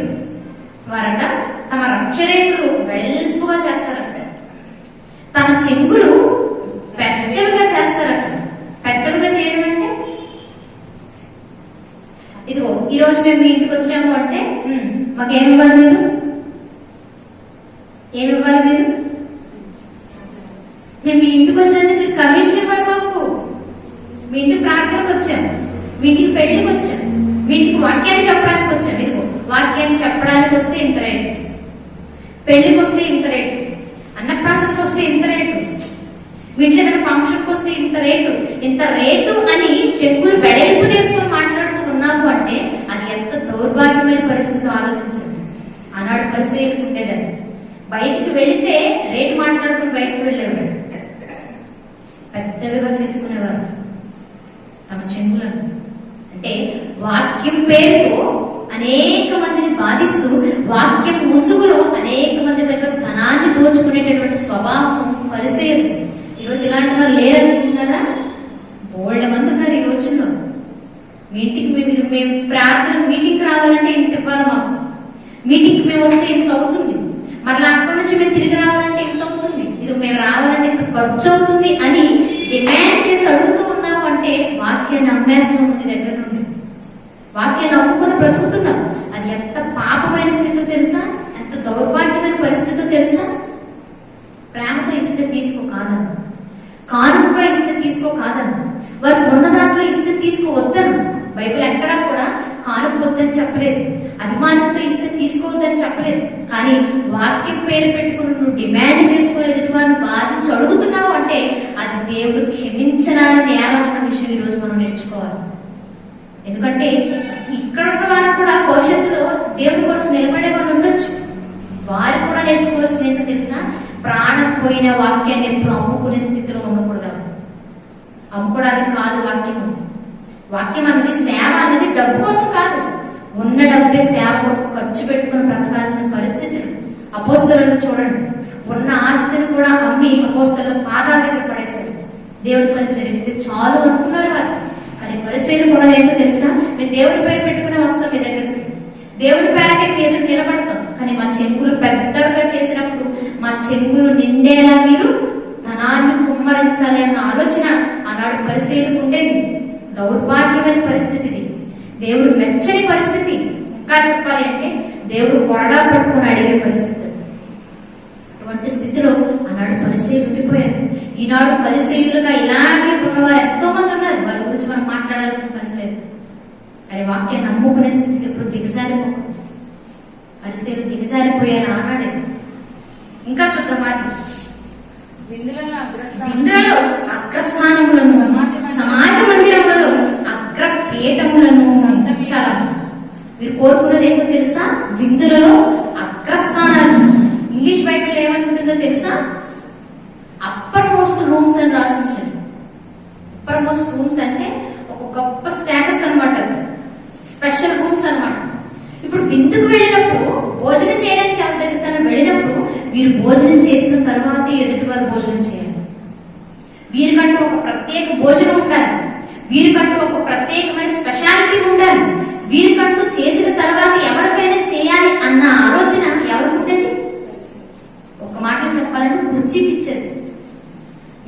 భోజనం చేస్తాము, మేము కింద కూర్చోము, మేము ఈ సీట్లోనే తినాలి, మేము డైనింగ్ టేబుల్ మీదే తినాలి, మేము ఇవి మాత్రమే తింటాము అనే ఒక స్వభావము పరిశీలకు ఉండేది.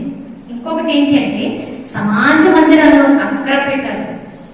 సమాజ మందిరం అంటే దేవాలయాలు కాక వీరు కట్టించిన పాఠశాలలు ఏవైతే ఉన్నాయో వాటిని కూడా సమాజ మందిరం అని బోధించేవారు. వారిని సొనగోస్ అనేవారు వీరు కట్టించిన పాఠశాలను. ఆ సొనగోల్ అనే వాటిలో వీడు అగ్రపీఠాలుగా ఒక ఉన్నతమైన స్థానంలో కూర్చొని ఒక మంచి స్థితిలో పిలువబడేవారు. ఒక్క మాటలో చెప్పాలి అంటే వీరికి కుర్చీ పిచ్చి కూడా చాలా ఎక్కువ. కుర్చీ పిచ్చి అనేది ఎక్కడ వింటాం మనం? పాలిటిక్స్ లో వింటాం. 5 ఏళ్ల కుర్చీ కోసం ఏదైనా చేసేస్తారు. అంటే అంత కుర్చీ పిచ్చి అనమాట. కుర్చీ పోగొట్టుకోరు. ఈ కుర్చీ రాలేదు, కుర్చీ పోగొట్టుకోరు. పరిశీలకున్న ఆలోచించుకున్నది భోజనం చేయడానికి వెళితే అగ్రస్థానం కావాలి. కుర్చీ పిచ్చది. సమాజ మందిరాల్లో కూర్చుంటే మాకంటూ ఒక స్పెషల్ స్టేటస్ ఉండాలి. కుర్చీ పిచ్చది. నిజంగానే ఇంత భయంకరమైన పిచ్చి వారికి మాత్రమే కాదు, ఈ రోజు క్రైస్తవ్యంలో కూడా ఉంది. పొరపాటు స్టేజ్ పై పిలవకపోతే ఇక మీటింగ్ లో ఉంటారు చాలా మంది. మర్చిపోయి స్టేజ్ మీద పిలవకపోయినా నన్ను స్టేజ్ మీదకి ఎందుకు పిలవలేదని వెనక్కి తిరిగి వెళ్ళిపోయేవారు ఉన్నారు. ఒకవేళ స్టేజ్ మీదకి పిలిచిన స్థలం లేక ఎక్కడో చివరి కూర్చోమన్నా కానీ లేక చివరి కూర్చున్నా తెగ ఫీల్ అయిపోయేవాడు ఉంటారు. ఏంటో తెలుసండి? కుర్చీ పిచ్చి. సద్దుకైలు పరిశీలు వాళ్ళు. పరిశీలు ఎక్కడికి వెళ్ళినా అగ్రస్థానాలు కోరుకునేవారు, అగ్రపీఠాలు కోరుకునేవాడు, స్పెషల్ సీట్స్, చీఫ్ సీట్స్ కోరుకునేవారు. ఈరోజు అదే పరిస్థితి ఈ రోజు దేవుని పేరుకు వస్తున్న వారు కూడా ఉంది. సుమా, జాగ్రత్త పడండి. ఇలాంటి కుర్చీ పిచ్చి కోసం కాదు మనం బ్రతికేది, దేవుడి కోసం బ్రతుకుతున్నాం మనం. కుర్చీలు, టేబుల్లు, బల్లలు మనకెందుకు అవన్నీ? దేవుడి కొరకు ఉన్నతంగా నిలబడండి. ఎక్కడున్నా దేవుడి కొరకు నిలబడే ఉండండి చాలు. కుర్చీల కోసం వేరే వాటి కోసం పాకులాడాల్సిన పని లేదు. కానీ పరిశీలి చూడండి, విందులకు వెళ్ళిన, ఆర్భాటాలకు వెళ్ళిన, పాఠశాలకు వెళ్ళిన, సమాజ మందిరాలకు వెళ్ళిన, ఎక్కడికి వెళ్ళినా వారికంటూ ఒక స్పెషల్ స్టేటస్ ని కోరుకునేవారు వారు. అటువంటి భయంకరమైన పిచ్చిలో వారు బ్రతుకుతూ ఉండేవారు. ఇంకా సంత వీధులలో వందనములను మనుషుల చేత బోధకులని పిలువబడి కోరుదురు. సంత వీధుల్లో ఏం కోరుకున్నారంటే వీరు? వాళ్ళు రాగానే వీధిలో ఉన్న వాళ్ళంతా ఏం చేయాలి? ఇప్పుడు వందనాలు చెప్పాలి. ఒకవేళ అలా వందనాలు చెప్పకపోయినా వెంటనే ఏం చేసేవారు తెలుసా? బాధపడిపోయారు. నాకు ఈరోజు వందనాలు చెప్పలేదు, వాడు గుర్తుపెట్టుకో ఒకసారి అనే ఒక స్వభావం వారి. నాకు ఎందుకు వందనాలు చెప్పలేదు వీడు, నేను వెళుతూ ఉండగా నాకు ఎందుకు చెప్పలేదని ఆలోచనతోనే ఉండిపోయేవారు. అంటే ప్రజలందరూ నా ఎదుట నమస్కరించాలని కోరుకునేవారు. యూదులకు ఉండే ఆలోచన ఏంటో తెలుసా? యూదులు కానీ ఇశ్రాయేలు కానీ చాలా వరకు దేవుడికి మాత్రమే నమస్కరించేవారు, వేరే ఎవరికి నమస్కరించేవారు కాదు. కానీ పరిశీలకు ఉన్న ఆలోచన ఏంటంటే సంత వీధిలోకి వెళ్ళగానే అందరూ లేచి నాకు వందనాలు చెప్పాలి అనుకునే ఒక ఫీలింగ్ పరిశీలకు ఉండేది. నిజంగా వందనం అనేది ఎలా చెప్పుకోవడం తెలుసా? ఇది ముఖస్థుతి కోసం కాదు వందనం చెప్పేది. ఏదో ఫార్మాలిటీగా రాగానే ఆ వందనాలక్క, వందనాలమ్మ అది కాదు చెప్పాల్సింది. వందనం అనేది ఎదుటి వారికి వందనం పెట్టడం అనేది ఆత్మీయతలో ఒక చక్కని పలకరింపది. మనస్ఫూర్తిగా వారిని చూడగానే ఆత్మీయతతో పలకరిస్తున్నాం. ఫ్రెండ్ కనపడగానే మనం హాయ్ అని ఎలా ఉంటామో ఆత్మీయతలో మన ఆత్మీయులు కనపడగానే మనస్ఫూర్తిగా వందనం చేయాలి వారిని. అది నిజమైందండి. కానీ మీరు అలా కోరుకునేవాడు కాదు. మమ్మల్ని గొప్పగా ఫీల్ అవ్వాలి, మేము కనపడగానే అందరూ మాకు వందనం చెప్పాలని ఫీల్ అయ్యేవాడు. వాళ్ళు వందనం చెప్తే తిరిగి వందనాలు చెప్పకుండా వెళ్ళిపోయేవారు. అటువంటి పరిస్థితి ఈరోజు చాలా మందికి ఇలాంటి ఆలోచన ఉంటుంది. చూడండి, రాగానే అబ్బాయి నాకు వందనాలు చెప్పలేదని అనుకుంటుంటారు. నేను రాగానే మీరు నిలబడలేదు అని ఫీల్ అయిపోతూ ఉంటారు. నేను వెళుతూ ఉన్నా నన్ను పట్టించుకోలేదు బాధపడిపోతూ ఉంటారు. నిజంగా చెప్పనా, మీరు ఎప్పుడైనా వాక్యంలో స్థిరపడినప్పుడు, వాక్యంలో ఎదుగుతూ ఉన్నప్పుడు మీకు ఎవరైనా వందనాలు చెప్పకపోతే మీరు బాధపడకండి ఎప్పుడు. ఎందుకంటే ఎదుటివాడు వాక్యంలో అంతవరకు ఎదిగాడని వదిలిపెట్టేయండి.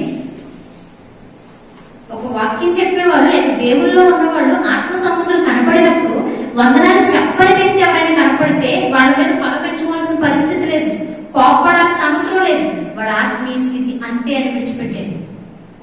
అక్కడ వరకు ఎదిగాడు, మనమేం చేయలేదు.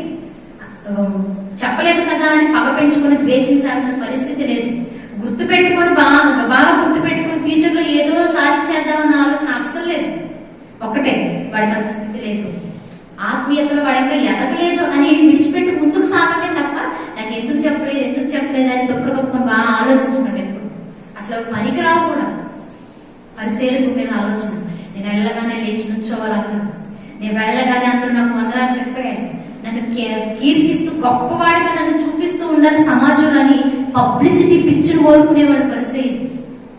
సంత వీధుల్లో వందనాలు, అలాగే ఇంకో మనుషుల చేత బోధకులని పిలువబడేవారు. నేను బోధకుడు, హెబ్రీ భాషలో ఏమనేవాడు తెలుసా? బోధకుడిని రబ్బుని అని పిలిచేవాడు. రబ్బీ అంటే బోధకుడు అని అర్థం.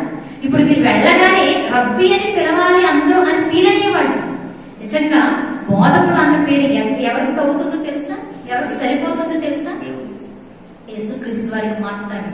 ఎందుకంటే నిజమైన బోధను, నిజమైన విధానాన్ని, దేవుడి ఉద్దేశాలను అనేక మందికి బోధించి పరలోకానికి చేర్చగలిగిన బోధ చేసిన ఏకైక మహనీయుడు యేసుక్రీస్తు వారు మాత్రమే.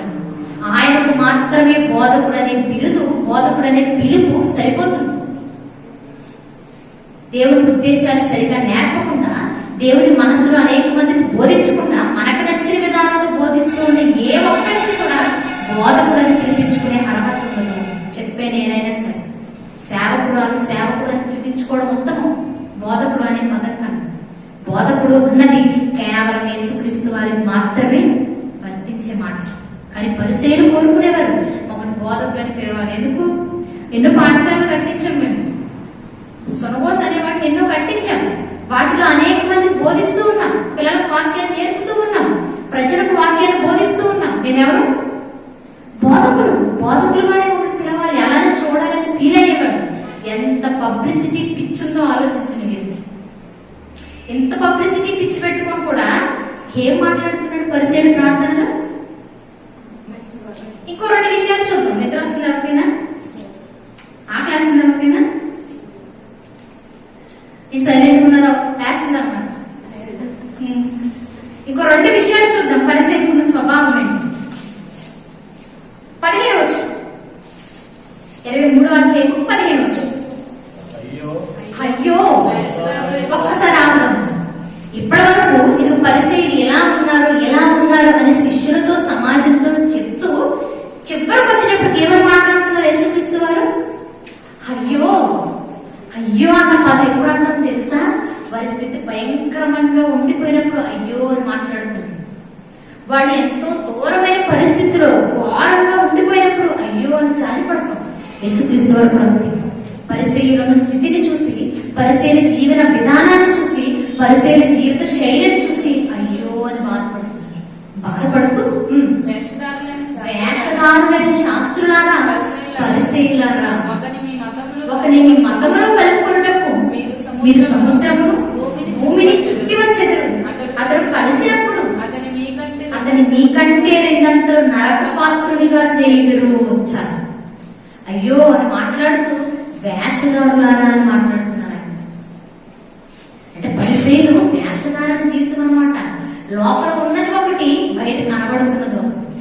లోపల జీవిస్తున్నది ఒకటి, సమాజంలో వెలుగుతున్న వెలుగు మరొకటి. అందుకే వేషధారణ అని మాట్లాడుతున్నారు. అయ్యో వేషధారులైన పరిశీలన, మీరు ఒకటి మీ మతంలో, మీ యువత మతంలో పరిశీలనలో కలుపుకోవడానికి సముద్రాన్ని భూమిని కూడా చుట్టి వచ్చేంత సాహసం చేస్తారు. మీరు చేసి ఆ వ్యక్తి మీ గుంపులో కలిసినప్పుడు వాడిని మీకంటే 2 అంతలు నరక పాత్రులుగా చేసేస్తున్నారు. అంటే ఆల్రెడీ మీరు నరకానికి పాత్రులుగా బ్రతుకుతూనే వీరి గుంపులో కలిసిన అనేక మందిని 2 అంతలు నరకానికి జారిపోయేలా తీర్చిదిద్దుతున్నారు. అంటే వీరు కట్టిన పాఠశాలలు ఎంత భయంకరమైన పరిస్థితుల్లో బోధన జరిగిస్తున్నారో ఆలోచించి. పరిసయ్యులు ఎలా ఉన్నారు అంటే నరకానికి జారిపోయేవారే, మీకంటే 2 అంతలు నరక పాత్రులు. అంటే వీళ్ళు ఆల్రెడీ నరకానికి జారిపోయే స్థితిలో ఉన్నారు, నరకానికి పాత్రులుగా బ్రతుకుతూ ఉన్నారు. వీరి మతంలో ఎంతో మందిని కలుపుకుంటూ వారు కూడా నరకానికి జారిపోయే భయంకరమైన పరిస్థితుల్లో వారిని నిలబెడుతూ ఉన్నారు. ఎంత భయంకరమైన పరిస్థితి ఆలోచించండి. దేవుడు ప్రేమతో పుట్టించుకున్న పిల్లల్ని వీరు వారి మార్గంలోకి లాక్కొని నరకానికి పంపే నడిపేలా, ప్రవర్తించేలా, జీవించేలా ట్రైనింగ్ ఇస్తూ ఉన్నారు అంటే నిజంగా బోధకులని పిలవబడతారు వారు? బోధకులను పిలిపించుకోవడానికి అర్హత ఉంటుందా వారికి? దేవుని పరిచయులుగా, దేవుని కొరకు నిలబడిన నాయకులుగా వారు ఎలా జీవించగలుగుతున్నారు? ఇంకా చూడండి ఎంత భయంకరమైన పరిస్థితి. ప్రజలను పరలోకానికి చేర్చవలసిన వారు, నిజమైన మార్గాన్ని చూపించి దేవుని ఎదుట నిలవబెట్టవలసిన వారే అనేక మందిని నరకానికి జారిపోయేలా పెంచుతూ ట్రైనింగ్ ఇస్తూ ఉన్నారు అంటే నిజంగా పరిచయులు ఎంత భయంకరమైన పరిస్థితులు ఆలోచించింది.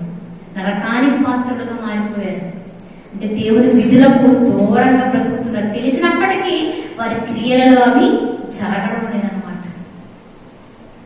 నరకానికి పంపేస్తూ ఉన్నారు ఎంతో మంది. వాక్యాన్ని ఉన్నది ఉన్నట్లుగా చెప్పక, సత్యాన్ని ఉన్నది ఉన్నట్లుగా బోధించక, వీరి స్వలాభం కొరకు బోధిస్తూ, వీరిని కాపాడుకోవడం కోసం బోధిస్తూ అనేక మంది నరకానికి పంపేస్తున్నారు. ఎంత దౌర్భాగ్యమైన పరిస్థితి ఇది. పరిశీలికుందా పరిస్థితి? ఇంకా చూడు, అయ్యో అందులైన మార్గదర్శకులు 23 వచ్చింది. 23 అధ్యాయం 23 వచ్చింది. అయ్యో వేషధారులైన శాస్త్రులారా, పరిసయ్యులారా, మీరు పుదీనాలోను, సోపులోను, జీలకర్రలోను 10వ వంతు చెల్లించి ధర్మశాస్త్రములో ప్రధానమైన విషయములను అనగా న్యాయమును, కనికరమును, విశ్వాసమును విడిచిపెట్టి తిరిగి వాటిని మానక వీటిని చేయవలసి ఉంటేనో వచ్చాను. ఇందాక పరిసయ్యుడు ప్రార్థన చేస్తూ ఏమన్నాడు? అయ్యా వారానికి 2 మార్లు నేను ఉపవాసం ఉంటున్నానయ్యా అని మాట్లాడాడు. 2 మార్లు ఉపవాసం ఉంటూ 10వ వంతు చెల్లిస్తూ ఉన్నాడు. అయ్యా నేను నీకు 10వ వంతు, నా సంపాదన అంతటిలో నీకు 10వ వంతు ఇస్తున్నానని మాట్లాడుతున్నాను. యూదులు పరిశీలికుంటే ఆలోచన ఏంటి అంటే జీలకర్రలో 10వ వంతు తీసి పక్కన పెట్టేవాడు, సోపులో 10వ వంతు తీసి పక్కన పెట్టేవాడు, కూరగాయలు వారికి వచ్చిన పంటలో 10వ వంతు తీసి పక్కన పెట్టేవాడు, వారికి కలిగిన వాటన్నిటిలో దశమ భాగాన్ని తీసి పక్కన పెట్టేవారు. వారు దశమ భాగాన్ని అయితే తీసి పక్కన పెట్టగలుగుతున్నారు, కానీ ధర్మశాస్త్రంలో దేవుడు ప్రధానంగా ముఖ్యమైనవిగా ఏవైతే చెప్పాడో అవి మాత్రం తీసి పక్కన పెట్టలేకపోయాడు. చిలకల్లో 10వ వంతు తీయగలిగిన వాళ్ళు హృదయంలో నుండి విశ్వాసం అనేది తీయలేకపోయారు, విశ్వాసాన్ని చూపించలేకపోయారు. సోపులో 10వ వంతు తీసి పక్కన పెట్టిన వారు దేవుని కొరకు హృదయంలో ఉన్నటువంటి ఆ న్యాయాన్ని, కనికరాన్ని ఎదుటి వారికి చూపించలేకపోయారు. అంటే ఆచారబద్ధంగా దశమ భాగాన్ని అయితే ఇస్తూ ఉన్నారు తప్ప హృదయాన్ని మాత్రం దేవుడికి ఇచ్చే స్థితిలో వారు ఎదగలేకపోయారు. ఎంత భయంకరమైన పరిస్థితి ఆలోచించండి. ఈరోజు చాలా మంది ఇలానే ఉంటారు. ఒక మీటింగ్ అనగానే, దేవుడి కార్యం అనగానే ఇదిగో నా వంతు బ్రదరని ఇచ్చేసి వెళ్ళిపోతుంటారు. డబ్బులు ఇచ్చేసి వెళ్ళిపోయేటప్పటికి ఇక అసలు డబ్బులు ఎందుకు? డబ్బులు ఇచ్చి వెళ్ళిపోవడానికి కాదు, నువ్వు ఇచ్చిన సంపాదన దేవుడిలో ఉపయోగపెట్టుకుండగా నీ మనసు కూడా దేవుడి కొరకు ఇవ్వాలి. ఆ కార్యక్రమంలో నువ్వు కూడా ఉండాలి అని మనవాళ్ళు ఏంటంటే డబ్బులు ఇచ్చేసి ఇది నాది, ఈ నెల దశమ భాగం, ఈ రోజు కారుకి ఇది అని ఇచ్చి వాక్యం వినకుండా వెళ్ళిపోతూ ఉంటారు. అలా ఎప్పుడు మీరు డబ్బులు ఇచ్చి వాక్యం వినకుండా వెళ్ళిపోయినా, దశమ భాగం ఇచ్చి ఆ కార్యక్రమంలో మీరు పాల్గొనకపోయినా అది మీకు మహిమకరం కాదు, తెలుసా? అది మీకు మేలు చేకూర్చేది కాదు. అసలు దేవుడు ఎందుకు అడిగాడు దశమభాగం? ఆయన దగ్గర లేక అడిగాడా? ఎందుకు అడిగాడు దేవుడు దశమభాగం? కారుకి ఎందుకు అడిగాడు? పోను దేవుడు మోషేని పిలిచి, మోషే నేను మీతో ఉండాలనుకుంటున్నాను, మీతో నేను నివసించాలనుకుంటున్నాను, కాబట్టి ఇశ్రాయేలీయులు ప్రతి మనిషిని ప్రతిష్టార్పణ తీసుకుని నా దగ్గరకు రమ్మన్నాడు. ప్రతిష్టార్పణగా ఇశ్రాయేలు ఏం తీసుకొని రావాలో తెలుసా నా దగ్గరికి? చూద్దాం సార్. నిర్గమాకాండం 25వ అధ్యాయం 25వ అధ్యాయం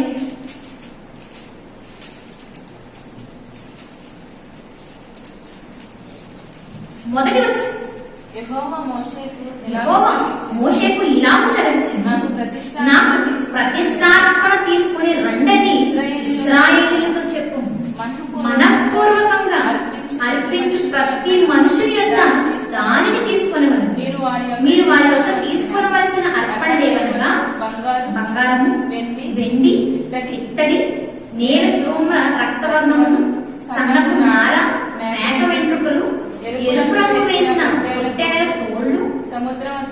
సముద్ర తోడు తుమ్మకర్రలు ప్రదీపములకు తైలము అభిషేక తైలము పరిమళ ద్రవ్యములను ధూపములకు సుగంధ సంభారములను లేత పచ్చలను ఎబూదునకు పతకమునకు చెక్క రత్నములను అనులవియే. మోషే ఇశ్రాయేలుతో చెప్పు, ఏమని ప్రభు, నా కొరకు ప్రతిష్టార్పణగా తీసుకొని ఇశ్రాయేలును రమ్మను. ఏం తీసుకొని రావాలో తెలుసా? ప్రతిష్టార్పణముగా బంగారాన్ని తీసుకొని రావాలి, వెండిని తీసుకొని రావాలి, రత్నాలను తీసుకొని రావాలి, తుమ్మకర్రలను తీసుకొని రావాలి, పచ్చలను తీసుకొని రావాలి. ఇటువంటి ఎన్నో ఇటువంటి పదార్థాలను నా ఎద్దకు వారు తీసుకొని రావాలి. తీసుకొని రాగానే నువ్వు తీసుకో. మనపూర్వకంగా ఎవరైతే ఇస్తారో, మనస్ఫూర్తిగా ఎవరైతే ఇస్తారో వారి దగ్గర మాత్రమే తీసుకో మోషే అని మాట్లాడు. నిజంగా దేవుడు కట్టించుకోవాలి అనుకుంటే ఆయన కట్టించుకోలేడా? భూమిలో ఎంతో బంగారాన్ని పెట్టిందే దేవుడు, భూమిలో వెండిని పెట్టిందే దేవుడు, భూమిలో ఖనిజాలను పెట్టిందే దేవుడు. ఈ ప్రకృతిలో ప్రతిదీ మనకు కనిపించేవన్నిటిని సృష్టించిందే దేవుడు. అలాంటి ఆయనకి ఏదైనా కావాలంటే వెంటనే చేసుకోలేడా? చేసేవారు లేరా? కానీ ఎందుకు ఇశ్రాయేలీయుల్ని తీసుకొని రమ్మంటున్నాడు? ఆయనకి లేక కాదు, దేవుని కొరకు ఇచ్చే మనసు ఆయన పిల్లలుగా ఇశ్రాయేలీయులకు ఉండాలని కోరుకుంటున్నాడు.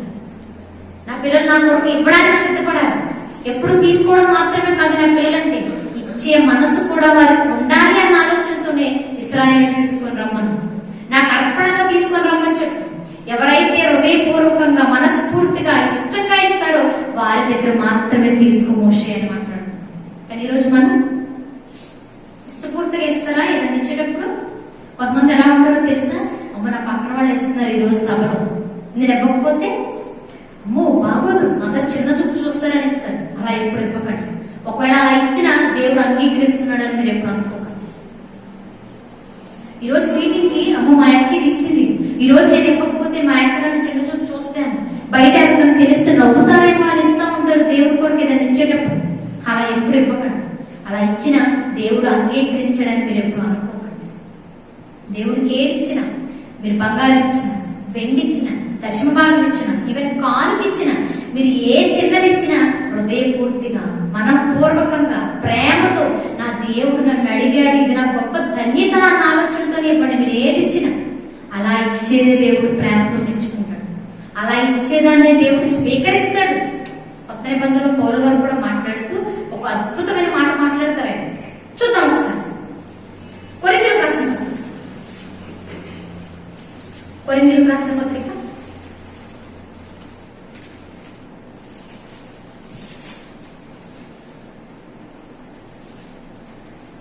కొరింథీయులకు రాసిన పత్రిక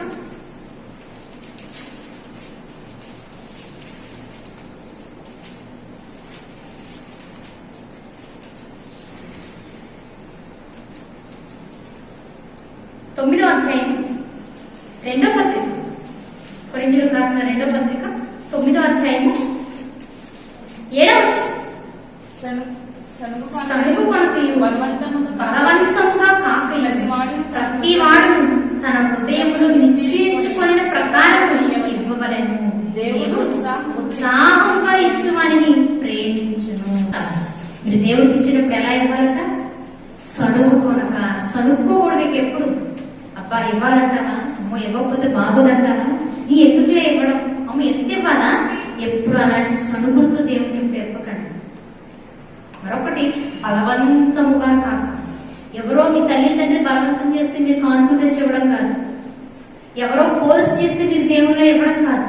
మీ అంతటా మీరు సణుగుకోకుండా, బలవంతం లేకుండా మనస్ఫూర్తిగా మనపూర్వకంగా మీ హృదయంలో ఎంత ఇవ్వాలనుకుంటున్నారు అంతే. ఎంతైనా 1 రూపాయలైనా సరే మీరు ప్రేమతో దేవునికి ఇవ్వాలని మనసుతో ఇచ్చినప్పుడే దేవుడు మిమ్మల్ని ప్రేమిస్తాడని మాట్లాడుతున్నాడు. ఇక్కడ వరకు వచ్చింది కాబట్టి ఒక విషయం చెప్తాను. మీరు ఇచ్చేది ఏదైనా దశమ భాగం డబ్బు మాత్రమే కాదు, వాటిని పక్కన పెడితే మీరు దేవునికి ఇచ్చే సమయమైనా సరే మీరు ఇష్టపూర్తిగానే ఇవ్వాలి. కొంతమంది ఉంటారు చూడండి, అమ్మో బైబిల్ చదవకపోతే దేవుడు వీలైపోతాడేమో అన్నట్లుగా ఏదో ముఖస్థుతి కోసం ఒక వచనం చదువుతారు. ఎప్పుడు అలా బైబిల్ చదవకండి. ఒకవేళ మీరు అలా ఇస్తే సమయాన్ని దేవుడు ప్రేమగా మిమ్మల్ని తీసుకోడు. కొంతమంది అమ్మో మా అమ్మ మా నాన్న బలవంతం చేస్తున్నారు బైబిల్ చదవమని, రోజుకు 10 అధ్యాయం చదువుతాం లేని పిల్లలు నిర్ణయం తీసుకుంటుంటారు. బలవంతంతో దేవునికి సమయాన్ని ఇవ్వకండి. ఏదో బలవంతంతోనూ సణుకుంటూనూ ఏదో ముఖస్థుతి కోసం మీరు సమయాన్ని దేవుడిలో గడుపుతూ ఉంటే, ఇంత సమయం దేవుడికి కేటాయిస్తూ ఉంటే, అది మీ మనస్ఫూర్తిగా మీరు ఇవ్వలేకపోతే దేవుడు మీ సమయాన్ని తీసుకుంటున్నాడని మీరు ఎప్పుడు అనుకోకండి. దేవుడు మిమ్మల్ని లక్ష్య పెడుతున్నాడని మీరు ఎప్పుడు అనుకోకండి. మీరు దేవుడికి ఇచ్చేది 2 నిమిషాలైనా సరే, దేవుడి కొరకు బైబిల్ చదివేది 1 పావు గంట అయినా సరే, దేవుడి కొరకు మీరు పాడేది 1 5 నిమిషాల పాట అయినా సరే, హృదయపూర్తిగా మనస్ఫూర్తిగా మీకు నచ్చినట్లుగా కాకుండా దేవుడు నచ్చినట్లుగా మీరు సమయాన్ని ఎప్పుడైతే దేవుని కొరకు ఇస్తారో ఆ సమయం దేవునికి గుర్తుంటుంది. అప్పుడే మిమ్మల్ని ప్రేమించగలరా. ముఖస్థుతి కోసం ఎప్పుడు సమయాన్ని ఇవ్వకండి. మనీ అయినా సరే, టైం అయినా సరే, ఏదైనా మీ జీవితంలో ఏది దేవునికి ఇచ్చిందైనా ఎప్పుడు కూడా బలవంతంగా ఇవ్వకండి, సడుగుకుంటూ ఇవ్వకండి, ప్రేమతో ముందుకు వచ్చివ్వండి. అప్పుడే దేవుడికి అది మహిమ, దేవుడికి సంతోషం, మీకు ఆశీర్వాదం. కానీ పరిశీలకున్న లక్షణం ఏంటో తెలుసా? 10వ వంతు తీసి పక్కన పెట్టు నేర్చుకున్నారు తప్ప మనసులో దేవుడు కోరుకున్నటువంటి విశ్వాసాన్ని చూపించడం మర్చిపోయారు. మనసులో ఎదుటి వారి పట్ల కనికరాన్ని చూపించడం మర్చిపోయారు. మనసులో ఎదుటి వారి పట్ల ప్రేమ చూపించడం మర్చిపోయారు. హృదయంలో నుండి దేవుడు కోరుకున్న ఫలాలను ఇవ్వడం మర్చిపోయారు. కానీ వారికి వచ్చినటువంటి ఫలాలలో 10వ వంతు మాత్రం దేవుడికి కూడా నేర్చుకున్నారు. అది ఆచారబద్ధమైనది, అది అసలు అవసరం లేనిది. నిజంగా మీరు ఇవ్వకపోయినా బాగలేదు. మీ మనసును, మీ హృదయాన్ని ప్రేమగా దేవుడి చేతిలో పెట్టండి. అంతకంటే దేవుడికి సంతోషాన్ని ఇచ్చేది మరొకటి లేదు. 1 కోటి రూపాయలు ఇచ్చిన దేవుడికి సంతోషం రాదు. అని పరిశీలు హృదయాన్ని ఇవ్వడం అయితే మర్చిపోయాడు, హృదయాన్ని దేవుళ్ళు గడపడం మర్చిపోయారు, సమయాన్ని దేవుడికి ఇవ్వడం మర్చిపోయారు. కానీ నెల రాగానే 10వ వంతు తీసి పక్కన పెట్టడం మాత్రం నిర్మించుకున్నారు. అది ఉపయోగం లేదు సుమా, మర్చిపోకండి. అది పరిశీలకున్న లక్షణం కూడా. మరొక విషయం చూద్దాం. మత్తయి సువార్త 23వ అధ్యాయం 27వ వచనం. అయ్యో వేషధారులైన శాస్త్రులారా, పరిసయ్యులారా, మీరు సున్నము కొట్టిన సమాధులను పోలి ఉన్నారు. అవి వెలుపల శృంగారముగాను అగుపడును, కానీ లోపల చచ్చిన వారి ఎముకలతో సమస్త కల్మషముతోనూ నిండి ఉన్నది. అలాగే మీరు వెలుపల మనుషులకు నీతిమంతులుగా నగపడుచున్నారు, కానీ లోపల వేషధారణతోనూ అక్రమంతోనూ నిండి ఉన్నారు. యేసుక్రీస్తు వారు మాట్లాడుతూ, పరిసయ్యులారా మీరు ఎలా ఉన్నారో తెలుసా? సున్నం కొట్టిన సమాధులుగా మీరు ఉన్నారు. సున్నం కొట్టిన సమాధులు ఎలా ఉంటాయి? తెల్లగా, నీట్గా, అసలు ఎంత చక్కగా ఉంటాయో, ఎవరు అలిగినట్టు అందంగా ఉంటాయి. కానీ సమాధిని తొక్కి చూడండి మీరు ఎలా ఉంటాయి? 1-2 నిమిషాలు కూడా నిలబడలేదు సమాధి దగ్గర. పైకి తెల్లగా ఉన్నా, పైకి అందంగా ఉన్నా, పైకి నీట్గా ఉన్నా, లోపల ఏముండిపోయాయి? కుళ్ళిపోయిన ఎముకలు, కుళ్ళిపోయిన దేహం, దుర్గంధంతో నిండిపోయినటువంటి అవయవాలు. ఎంతో భయంకరమైన పరిస్థితి. 1 నిమిషం కూడా సమాధి దగ్గర మనం ఉండలేదు. మీరు కూడా ఎలా ఉన్నారో తెలుసా? అలానే ఉన్నారు. పైకి తెల్లగా నిలువుటంగి వేసుకుని బానే ఉన్నారు, పైకి అందంగా నీట్గా బానే ఉన్నారు, పైకి చక్కగా అందరిలో గొప్పగా బానే కనపడుతున్నారు. కానీ మీ లోపల ఏమున్నాయో తెలుసా? దుర్గంధంతో నిండిపోయిన మలినాలు ఉండిపోయాయి, దుర్గంధంతో నిండిపోయినటువంటి అపవిత్రమైన కార్యాలు ఉండిపోయాయి. శరీర కార్యాలు మీ హృదయంలో, మీ జీవితాల్లో ఇంకా ఉన్నాయని మాట్లాడుతున్నారు. పైకి శుభ్రంగా ఉండటం కాదు దేవుడికి కావాల్సింది, పైకి అందంగా కనపడటం కాదు దేవుడికి కావాల్సింది. దేవుడు హృదయాలను చూసేవాడు, హృదయాలను పరిశీలించేవాడు. దేవుడు నీ హృదయంలో చూసినప్పుడు నీ హృదయంలో అపవిత్రతకు చోటుకోకూడదు, నీ హృదయంలో కల్మషానికి చోటుకోకూడదు, నీ హృదయంలో ఎదుటివారి పట్ల అసూయకు చోటుకోకూడదు, నీ హృదయంలో ఎదుటివారిని ద్వేషించే ఆ నీచమైన స్వభావం, అపవిత్ర కార్యాలు నీ హృదయంలో దేవుడికి కనిపించుకో. పైకి తెల్లని వస్త్రాలు వేసుకున్నంత మాత్రాన లోపల కూడా తెల్లగానే ఉంటాం అనుకుంటే అది మన అమాయకత్వం. ఈరోజు చాలా మంది చూడండి, అందరూ కాదు కానీ కొంతమంది వరకు ఎలా ఉంటారు అంటే, తెల్లని పైనుంచి కిందకి ఎలా ఉండాలి? యూనిఫాము తెల్లగా ఉండాలి. ఇక తెల్ల బట్టలు చూడగానే చూసే వాళ్ళకి అర్థమైపోతుంది వీళ్ళు క్రైస్తవులు అని. అంటే తెల్ల బట్టలు వేసుకున్నంత మాత్రాన క్రైస్తవులేనా? తెల్లని వస్త్రాలు ధరించినంత మాత్రాన క్రీస్తు లోపల ఉన్నట్లేనా? కాదు పిల్లలు. తెల్లని వస్త్రాలు కాదు దేవుడికి కావాల్సింది. ఇంకా చెప్పాలి అంటే వెలుగుదూత కూడా తెల్లని వస్త్రాలు వేసుకుని తిరుగుతుంది. వెలుగుదూత అంటే అపవాది కూడా తెల్లని వస్త్రాలు ధరించుకుని తిరగగలదు, తిరుగుతుంది కూడా. కానీ దేవుడికి కావాల్సింది పైనుండే తెలుపుదనం కాదు, నీ లోపల తెలుపుదనం కావాలి. నీ హృదయం తెలుపుగా ఉండాలి. నీ హృదయం పవిత్రంగా, తెలుపు పవిత్రతకు గుర్తు. పైన వేసుకున్నంత మాత్రాన నువ్వు పవిత్రంగా ఉన్నావని కాదు, నీ హృదయం పవిత్రంగా మారాలి. నీ హృదయంలో దేవుడికి నచ్చిన ఆశలు ఉండాలి. నీ హృదయంలో దేవుడికి చోటు ఉండాలి. నీ హృదయంలో విశ్వాసము, విజ్ఞత, ఇటువంటి గొప్ప లక్షణాలు, దేవుడు కోరుకున్నటువంటి పవిత్రత హృదయం లోపల ఉండాలి. కానీ పరిశీలకున్న అలవాటు ఏంటో తెలుసా? నిలువుటంగిలు తెల్లగా వేసుకున్న సమాజంలో గొప్పగా కనపడుతున్నారు తప్ప సమాధుల వలె లోపల ఎంతో దుర్గంధం, ఎంతో కల్మషం, ఎంతో అపవిత్రమైన కోరికలు, అపవిత్రమైన ఆలోచనలు. ఈరోజు క్రీస్తుని ధరించుకున్న వాడు ఎవ్వరూ కూడా పైన కాదు తెలుపు ధరించవలసింది, తెల్లని వస్త్రాలు కాదు ధరించవలసింది, రక్షణ వస్త్రాన్ని ధరించాలి. లోపల మన ఆత్మీయ జీవితం శుద్ధిగా ఉండాలి, ఆత్మీయ జీవితం పవిత్రంగా ఉండాలి, ఆత్మీయ జీవితం తెల్లగా కనిపించాలి తప్ప పైకి ఏ బట్టలు వేసినా పర్లేదు. లోపల తెల్లగా ఉన్నప్పుడు మన మనసు లోపల తెలిపేసినా పర్లేదు, నలిపేసినా పర్లేదు. పైన కాదు దేవుడు చూసేది. దేవుడు చూసేది లోపల అంతరంగాన్ని చూస్తుంది. అంతరంగంలో చూసినప్పుడు తెల్లని పవిత్రమైన ఆలోచనలు బయటకు కనిపించాలి, తెల్లని పవిత్రమైనటువంటి ఉద్దేశాలు కనిపించాలి. అది క్రైస్తవ్యం అంటే. తెల్ల చీర కట్టినంత మాత్రాన్ని పవిత్రులు అనుకోకండి, ఎప్పుడు తెల్ల డ్రెస్ వేసినంత మాత్రాన్ని పవిత్రులు అనుకోకండి. హృదయం తెలుపుగా ఉండాలి. హృదయం తెలుపుగా ఉందని ఎప్పుడు తెలుస్తుందో తెలుసా? మన క్రియలు బయటికి కనిపిస్తున్నప్పుడు తెలుస్తుంది. హృదయాన్ని బట్టే నోరు మాట్లాడుతుంది, హృదయాన్ని బట్టి క్రియలు బయటకు వస్తాయి. హృదయంలో నిండిన దాన్ని బట్టి మన జీవితం నడవడి బయటపడుతుంది. ఇప్పుడు మన బ్రతుకు బాగుండాలి అంటే మొదట మన హృదయం పరిశుద్ధంగా ఉండాలి. సమాధులకు పై తెల్లగా కనపడుతూ లోపల అన్ని దుర్గంధాన్ని పెట్టుకుని జీవించమనేది క్రైస్తవ్యం కాదు కదా. ఇప్పుడు అలా జీవించకండి. మన పైకి ఎలా ఉన్నా, పైకి ఏ రకం వస్త్రాలు ఉన్నా, లోపల మాత్రం పవిత్రత అనేది తెలిపి ఎప్పటికీ ఉండిపోవాలి. అదే క్రైస్తవం. కానీ పరిశీలకుడు ఏంటి తెలుసా? అందరికి కనిపించేలా తెల్లగా ఉండొచ్చు, లోపల ఎవరు చూస్తున్నారు? ఎవరు చూడట్లేదు. లోపల వాటితో పని లేదు, బాహ్య సంబంధంగా నేను తెలుపుగా కనపడితే చాలు అనుకునే భ్రమ పరిశీలకుండేది అన్నాడు. ఇటువంటి దౌర్భాగ్యమైన పరిస్థితిలో ఉండి కూడా పరిశీలుడు ఏమని ప్రార్థిస్తున్నాడు చూద్దాం. లూకా రాసిన స్వార్త 18వ అధ్యాయం 11వ పరిసయ్యుడు నిలబడి, దేవా నేను చోరులను, అన్యాయస్తులను, వ్యభిచారులైన ఇతర మనుష్యుల వలనైనను, ఈ సుంకరి వలనైనను ఉండనందుకు కృతజ్ఞతాస్తుతులు చెల్లించుచున్నాను. చేస్తున్న ప్రార్థన చూడండి. దేవా నేను చోరుడుగా లేరు ప్రభువా అంటున్నాడు. నిజంగా ఆలోచించండి.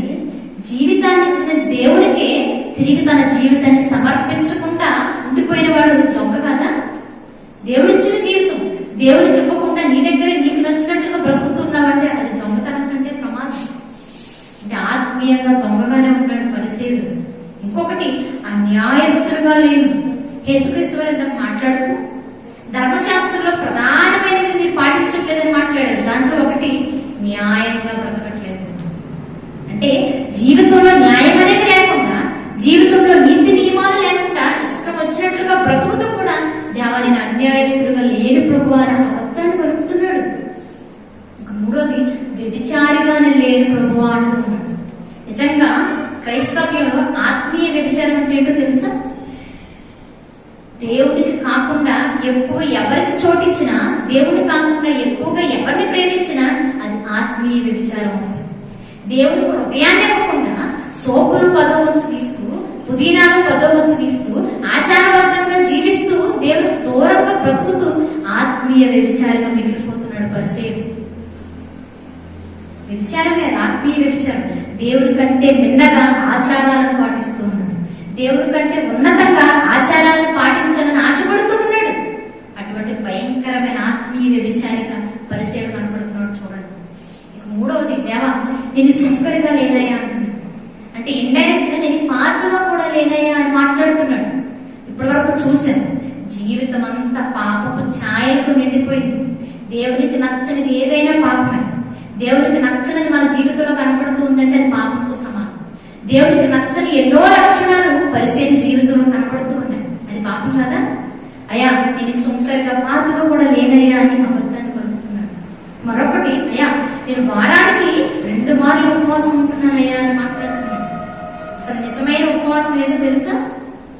ఒక మనిషికి భోజనం మానేసి ఆ పూట భోజనాన్ని ఇంట్లో దాచుకున్నంత మాత్రాన అది ఉపవాసం అయిపోదు.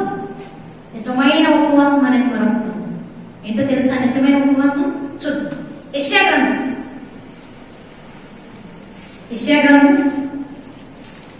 58వ అధ్యాయం.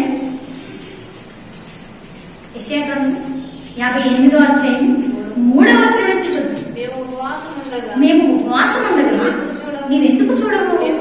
మేము మా ప్రాణములను ఆయాసపరుచుకొనగా నీవెందుకు లక్ష్య పెట్టవు అని అందురు.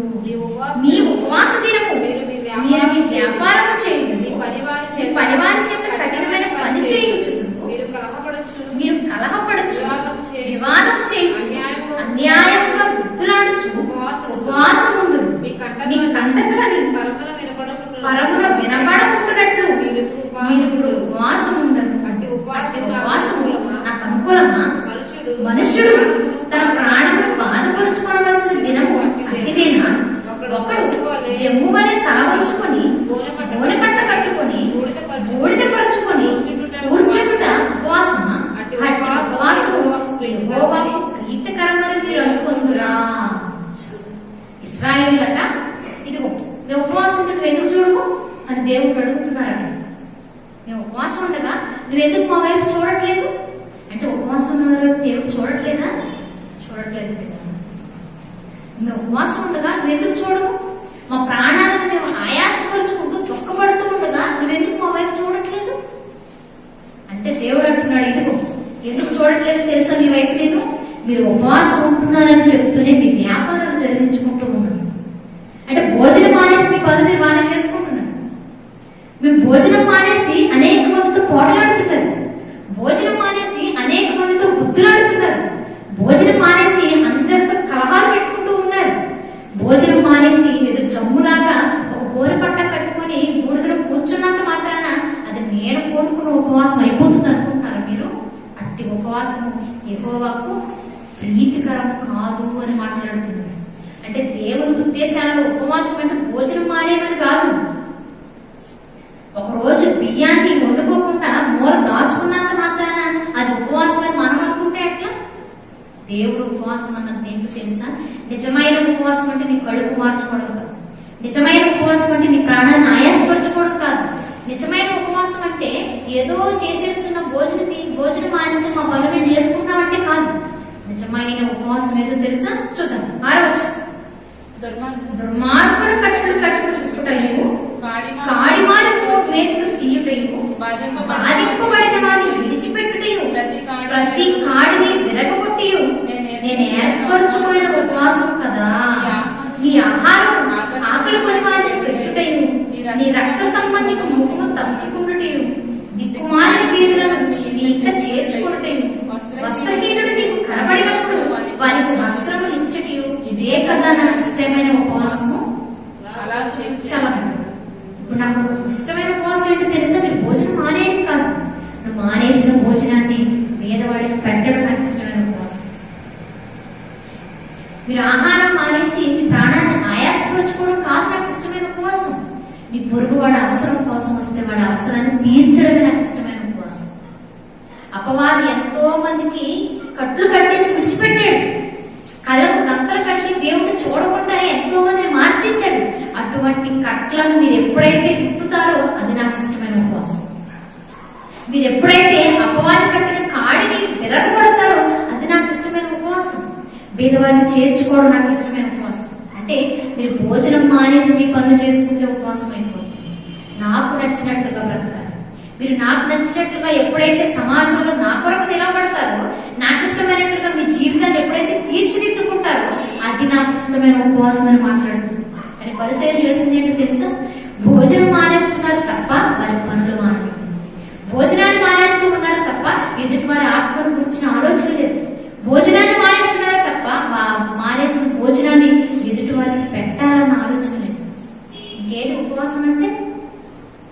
ఉపవాసం చేయి, నీ ఆరోగ్యానికి మంచిదే. కానీ నువ్వు అలా భోజనం మానేసి ఉపవాసం ఉండడం వల్ల దేవుడికి ఏదో ఒరిగిపోతుంది అనుకోక. ఎప్పుడు నిజమైన ఉపవాసం అనేది నీ ఎదుటి వారి పట్ల ప్రేమను చూపించాలి. అపవాదం కలుగు చేసిన గుడ్డితనాన్ని తొలగించేలా ఉండాలి. వాక్యాన్ని చేత పట్టుకొని అనేక మందికి వాక్యాన్ని విరివిగా బోధించే స్థితిలో ఉండాలి. వారికి మాదిరికరంగా నీ జీవితం ఉండాలి.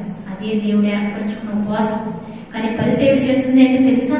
ఈ ఉపవాసం కాదు, ప్రాణాన్ని ఆయాసపరుచుకుంటూ భోజనాన్ని వండుకోకుండా దాచుకుంటూ ఆకలితో మాడిపోతూ ఉన్నాడు. అది ఆయన చేస్తున్న ఉపవాసం. అలాంటి ఉపవాసము చేసినా చేయకున్నా వ్యర్థమే. ఇంకా మాట్లాడుతూ ఏంటి? 10వ వంతు దశమ భాగం ఇస్తున్నాడు. ఇలా మనం మాట్లాడుకున్నాం.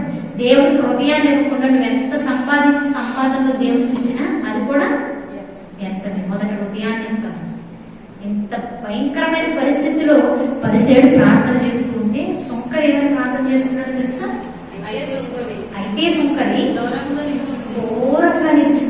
ఆకాశవార్త 18:11 సుంకరి దూరముగా నిల్చుంది. ఆకాశం వైపు కన్నులెత్తుకు వెళ్ళు ధైర్యము చాలక రొమ్ము కొట్టుకొనచ్చు. దేవా, పాపినైన నన్ను కరుణించుమని బిగ్గరగా పలికించాలి. సుంకరి చూడండి ఎలాంటి ప్రార్థన చేస్తున్నాడు. మొదటగా దేవాలయం లోపలికి వెళ్లకుండానే దూరంగా నిల్చుండిపోయాడు. ఎందుకు దూరంగా నిలబడ్డాడు? ప్రార్థన చేయడానికి కదా వెళ్ళలేదు. మరి ప్రార్థన చేయడానికి వెళ్ళిన ఆయన పరిశీలితో పాటు లోపలికి ఎందుకు వెళ్ళలేదు? దూరంగానే ఎందుకు ఆగిపోయాడు? దేవుని దగ్గరకు వెళుతూ ఉన్న కొలది దేవుడు మహాపరిశుద్ధుడు. ఆ పరిశుద్ధతలో ఈ పాపాత్ముడికి సుంకరికి ఉన్న ప్రతి పాపము అణువణువు స్పష్టంగా కనిపిస్తుంది. అడుగు వేయలేకపోయాడు ముందుకి. దేవుడు మహాపరిశుద్ధుడు ప్రియులారా. ఆయన దగ్గరకు వెళుతూ ఉన్న కొలది, ఆయన దగ్గరకు చేరుతూ ఉన్న కొలది మనలో ఉన్నటువంటి చిన్న చిన్న పాపాలు కూడా, స్వల్ప పాపాలు కూడా ఆ పరిశుద్ధతలో స్పష్టంగా మనకు కనపడతాయి. అలాగే కనిపించే సుంకరికి దేవుడి సన్నిధి దగ్గరకు వెళుతూ ఉండగా ఆ పరిశుద్ధతలో పాపాలు కనపడుతున్నాయో, నేను పాపపు స్థితిలో ఉండిపోయాను, ఈ పాపపు స్థితిలో నేను నా దేవుడి దగ్గరకు వెళ్ళలేను అని ఆగిపోయాడు. అక్కడితో నేను అడుగులు పడట్లేదు. అతనికి ఎంత ఉన్నతమైన మనస్సు ఆలోచించి ఆకాశము వైపు కన్నులెత్తుట మీద ధైర్యం చాలక రొమ్ము కొట్టుకుంటూ బాధపడుతున్నాడు. ఆకాశం దేవుని సింహాసనం, భూమి దేవుని పాదపీఠం. అటువంటి ఆకాశం వైపు కళ్ళెత్తి చూడటానికి కూడా ధైర్యం సరిపోవట్లేదు సుంకరికి. అయ్యో, నా దేవుడిని చూసే అర్హత కూడా నాకు లేదు. నా దేవుని వైపు చూసేటటువంటి ఆ కన్నులు, ఆ మనోనేత్రాలు కూడా నాకు లేవు. పాపంలో ఇప్పటి వరకు ఉన్నాను. నా ప్రభువును చూడటానికి నేను సరిపోనని కన్నులు ఎత్తడానికి కూడా ధైర్యం చేయట్లేదు. మరొకటి రొమ్ము కొట్టుకుంటూ బాధపడుతున్నాడు. నిజంగా ఎప్పుడు రొమ్ము కొట్టుకుంటామో తెలుసా? మాటలు రాక పశ్చాత్తాపంతో హృదయం నిండిపోయినప్పుడు రొమ్ము కొట్టుకుంటాం. కొన్నిసార్లు చూడండి, హృదయంలో ఎంతో బాధ ఉంటుంది, ఎంతో వేదన ఉంటుంది, ప్రార్థన చేయడానికి పదాలు కూడా దొరకవ పరిస్థితులు. అటువంటి పరిస్థితుల్లో ఎంతో బాధపడుతూ కన్నీళ్లు కాచుకుని మౌనంగా మోకాళ్ళని ఉండిపోతాం కదా. అదేంటో తెలుసు? ప్రార్థన రాక కాదు, ప్రార్థన చేయడానికి పదాలు దొరక్క ఆత్మలో మూలుగుతూ ఉంటాం. అది సుంకర్లో కనపడుతుంది. చూడండి, దేవా, ఈ వైపు నేను చూడటానికి కూడా నాకు అడగలేదు, నీ దగ్గరకు రావడానికి కూడా నీ సరిపోను, నా పాపాల్లో కనబడుతూ ఉన్నాయి. అయ్యా, ఈ భయంకరమైన పరిస్థితుల్లో దేవా, నేను పశ్చాత్తాపంతో నీ పాదాలు పట్టుకున్నాను, నన్ను పాపినైన నన్ను కరుణిస్తే చాలయ్యా. ఒక్క మాట పలికాడు. పరిసేడు చేసిన ప్రార్థన ఎంతో ఉంది, కానీ సుంకర్ చేస్తున్న ప్రార్థన చూడండి, ఒక్క మాట, దేవా, పాపినైన నన్ను నువ్వు కరుణిస్తే చాలయ్యా. నిజంగా ప్రతి మనిషి ప్రార్థించాల్సిన మొదటి విషయం ఏదో తెలుసు, ఇదే ఉంటాం. నిజంగా పాపాన్ని గుర్తించి, అయ్యో నేను పాపంలో పడిపోయాను, నా పాపాన్ని కడుక్కోవాలన్న ఆలోచన ఎవరికైతే వస్తుందో వారే దేవుని దృష్టిలో నీతిమంతులుగా మార్చబడతారు. సమాజ దృష్టిలో నీతిమంతులుగా ఉన్నంత మాత్రాన్ని నీతిమంతులు అయిపోయి దేవుని దృష్టిలో నీతిమంతులు అవ్వాలి అంటే మొదట పాపాన్ని విడిచిపెట్టాలన్న మాట ఎవరికి తెలిసింది? సుంకరికి తెలిసింది. దేవా, పాపినైన నన్ను కరుణిస్తే చాలు. నేను చేసిన పాపాలు నేను పోగొట్టుకుంటే పోయేవి కాదు. నేను చేసినటువంటి పాపాలు నా స్వశక్తి మీద ఆధారపడితే పోయేవి కాదు. నా పాపపు జీవితం నుండి నేను బయటపడాలి అంటే, నా పాపాన్ని నేను విడిచిపెట్టాలి అంటే కేవలం నీ కృప మాత్రమే దేవా అనుకుంటున్నాడు. నీ కృప చేత మాత్రమే నేను నీతిమంతుడుగా తీర్చిదిద్దగలను, నీ కృప చేత మాత్రమే నేను పవిత్రుడుగా మారగలను అని ప్రభు పాదాలు కరుణతో నన్ను కాపాడయ్యా అని అడుగుతున్నాడు. నిజంగా ఒక మాట చెప్పనా, ఎవరైతే పాపపు స్థితిని గ్రహించి అయ్యో నేను పాపాత్ముని అని ప్రభు పాదాలు పట్టుకొని నన్ను క్షమించయ్యని కృప నాకు చూపించు అని ఎవరైతే పాదాలు పట్టుకుంటారో వారు మాత్రమే క్రీస్తు వారు కార్చిన రక్తంలో తన పాపాన్ని కడుక్కోగలరు. పాపం లోపల పెట్టుకుంటూ పరిసైళ్ళ పైకి ఘనంగా కనపడుతూ నీతిమంతుడిగా చలామణి అయిపోయినంత మాత్రాన దేవుడు కూడా నీతిమంతుడుగా మారుస్తాడని ఇప్పుడు అనుకోకండి. పాపపు స్థితిని విడిచిపెట్టాలి. మొదట పాపపు స్థితిని విడిచిపెట్టాలి అంటే ప్రభు వారి రక్తము మాత్రమే అవసరం. ప్రభు రక్తంలో మన పాపాలను కడుక్కున్నప్పుడే మనం నీతిమంతుడిగా తీర్చబడతాం. ప్రభు వారి రక్తంలో పాపాలు కడుక్కున్నప్పుడే మనం నీతి మార్గంలో నిత్య జీవితానికి ప్రయాణం చేయగలం. లోకస్తులు లోకంలో నీతిగా ఉన్నంత మాత్రాన, నీతి కార్యాలు చేసినంత మాత్రాన, దాన ధర్మాలు చేసినంత మాత్రాన పరలోకం వెళ్తాము అనుకుంటే అది మన అమాయకత్వం అవుతుంది. కొత్త నిబంధనలో ఒక మాట ఉంటుంది, మీ నీతి పరిసయ్యుల కంటేను శాస్త్రుల కంటేను అధికంగా ఉండాలి. ధర్మశాస్త్రాన్ని బేస్ చేసుకుని బ్రతుకుతున్నారు పరిసయ్యులు, కానీ ధర్మశాస్త్రానికి వేరుగా నీతి అనేది బయలుపరచబడింది. ఆ నీతి ఏదో తెలుసా? ప్రభు వారి రక్తం. ఎవరైతే ప్రభు శరణ కోరి ఆయన రక్తంలో పాపాలు కడుక్కొని నిలబడతారో వారు మాత్రమే దేవుళ్ళు నీతిమంతులుగా తీర్చబడతారు. పరిశీలించడం ఈరోజు సమాజంలో గొప్పగా వెలిగిపోయాడు, కానీ దేవుడి దృష్టిలో నీతిమంతులుగా నిలబడలేకపోయాడు. సుంకరిని చూడండి, సమాజం అంతా పాపి అనే ఒక ముద్ర వేసింది. పాపిగానే బ్రతుకుతూ ఉన్నాడు సమాజం, కానీ అయ్యో నేను పాపిని గుర్తించాడు. ప్రభు పాదాలు పట్టుకొని పాపిగా ఉన్న నన్ను క్షమించయ్యా అని యేసుక్రీస్తు వారి రక్తాన్ని ఆశ్రయించాడు, నీతిమంతులుగా తీర్చబడ్డాడు. ఈరోజు వీరిరుగురులో మనం ఎలా ఉన్నాం? ఇది పైకి మాత్రం కనపడుతూ లోపల పాపం అనేది అలానే ఉండిపోతే మనం నీతిమంతులుగా బ్రతుకుతున్నట్లు కాదు. నీతిగా మనం బ్రతకనప్పుడు పరలోకం మనం వెళ్తాం అనుకోవడం అది చాలా అమాయకత్వం.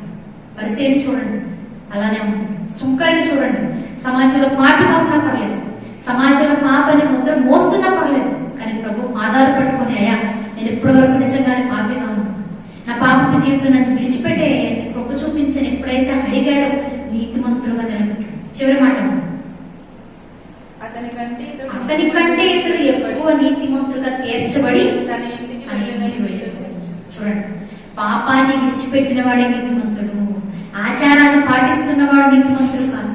మా తల్లిదండ్రులు క్రైస్తవులు అందుకే మేము చర్చిలో ఉన్నామని చెప్పుకునేవాడు నీతిమంతుడు కాదు. మా పూర్వీకులు ఎప్పుడో క్రైస్తవ్యులకు వచ్చారు మేమే దాన్ని కొనసాగిస్తున్నామని చెప్పేవాడు కాదు నీతిమంతుడు. పాపాన్ని విడిచిపెట్టి ప్రభువులు పవిత్రంగా బ్రతికేవాడు మాత్రమే నీతిమంతుడు. నీతిమంతులకే నిత్య జీవితం. ఈరోజు మనం ఎలా ఉన్నామో పరిశీలించండి. నిత్య జీవం కావాలి అనుకుంటే ఖచ్చితంగా దేవుళ్ళలో నీతిమంతులుగా బ్రతకడానికి ప్రయత్నించండి.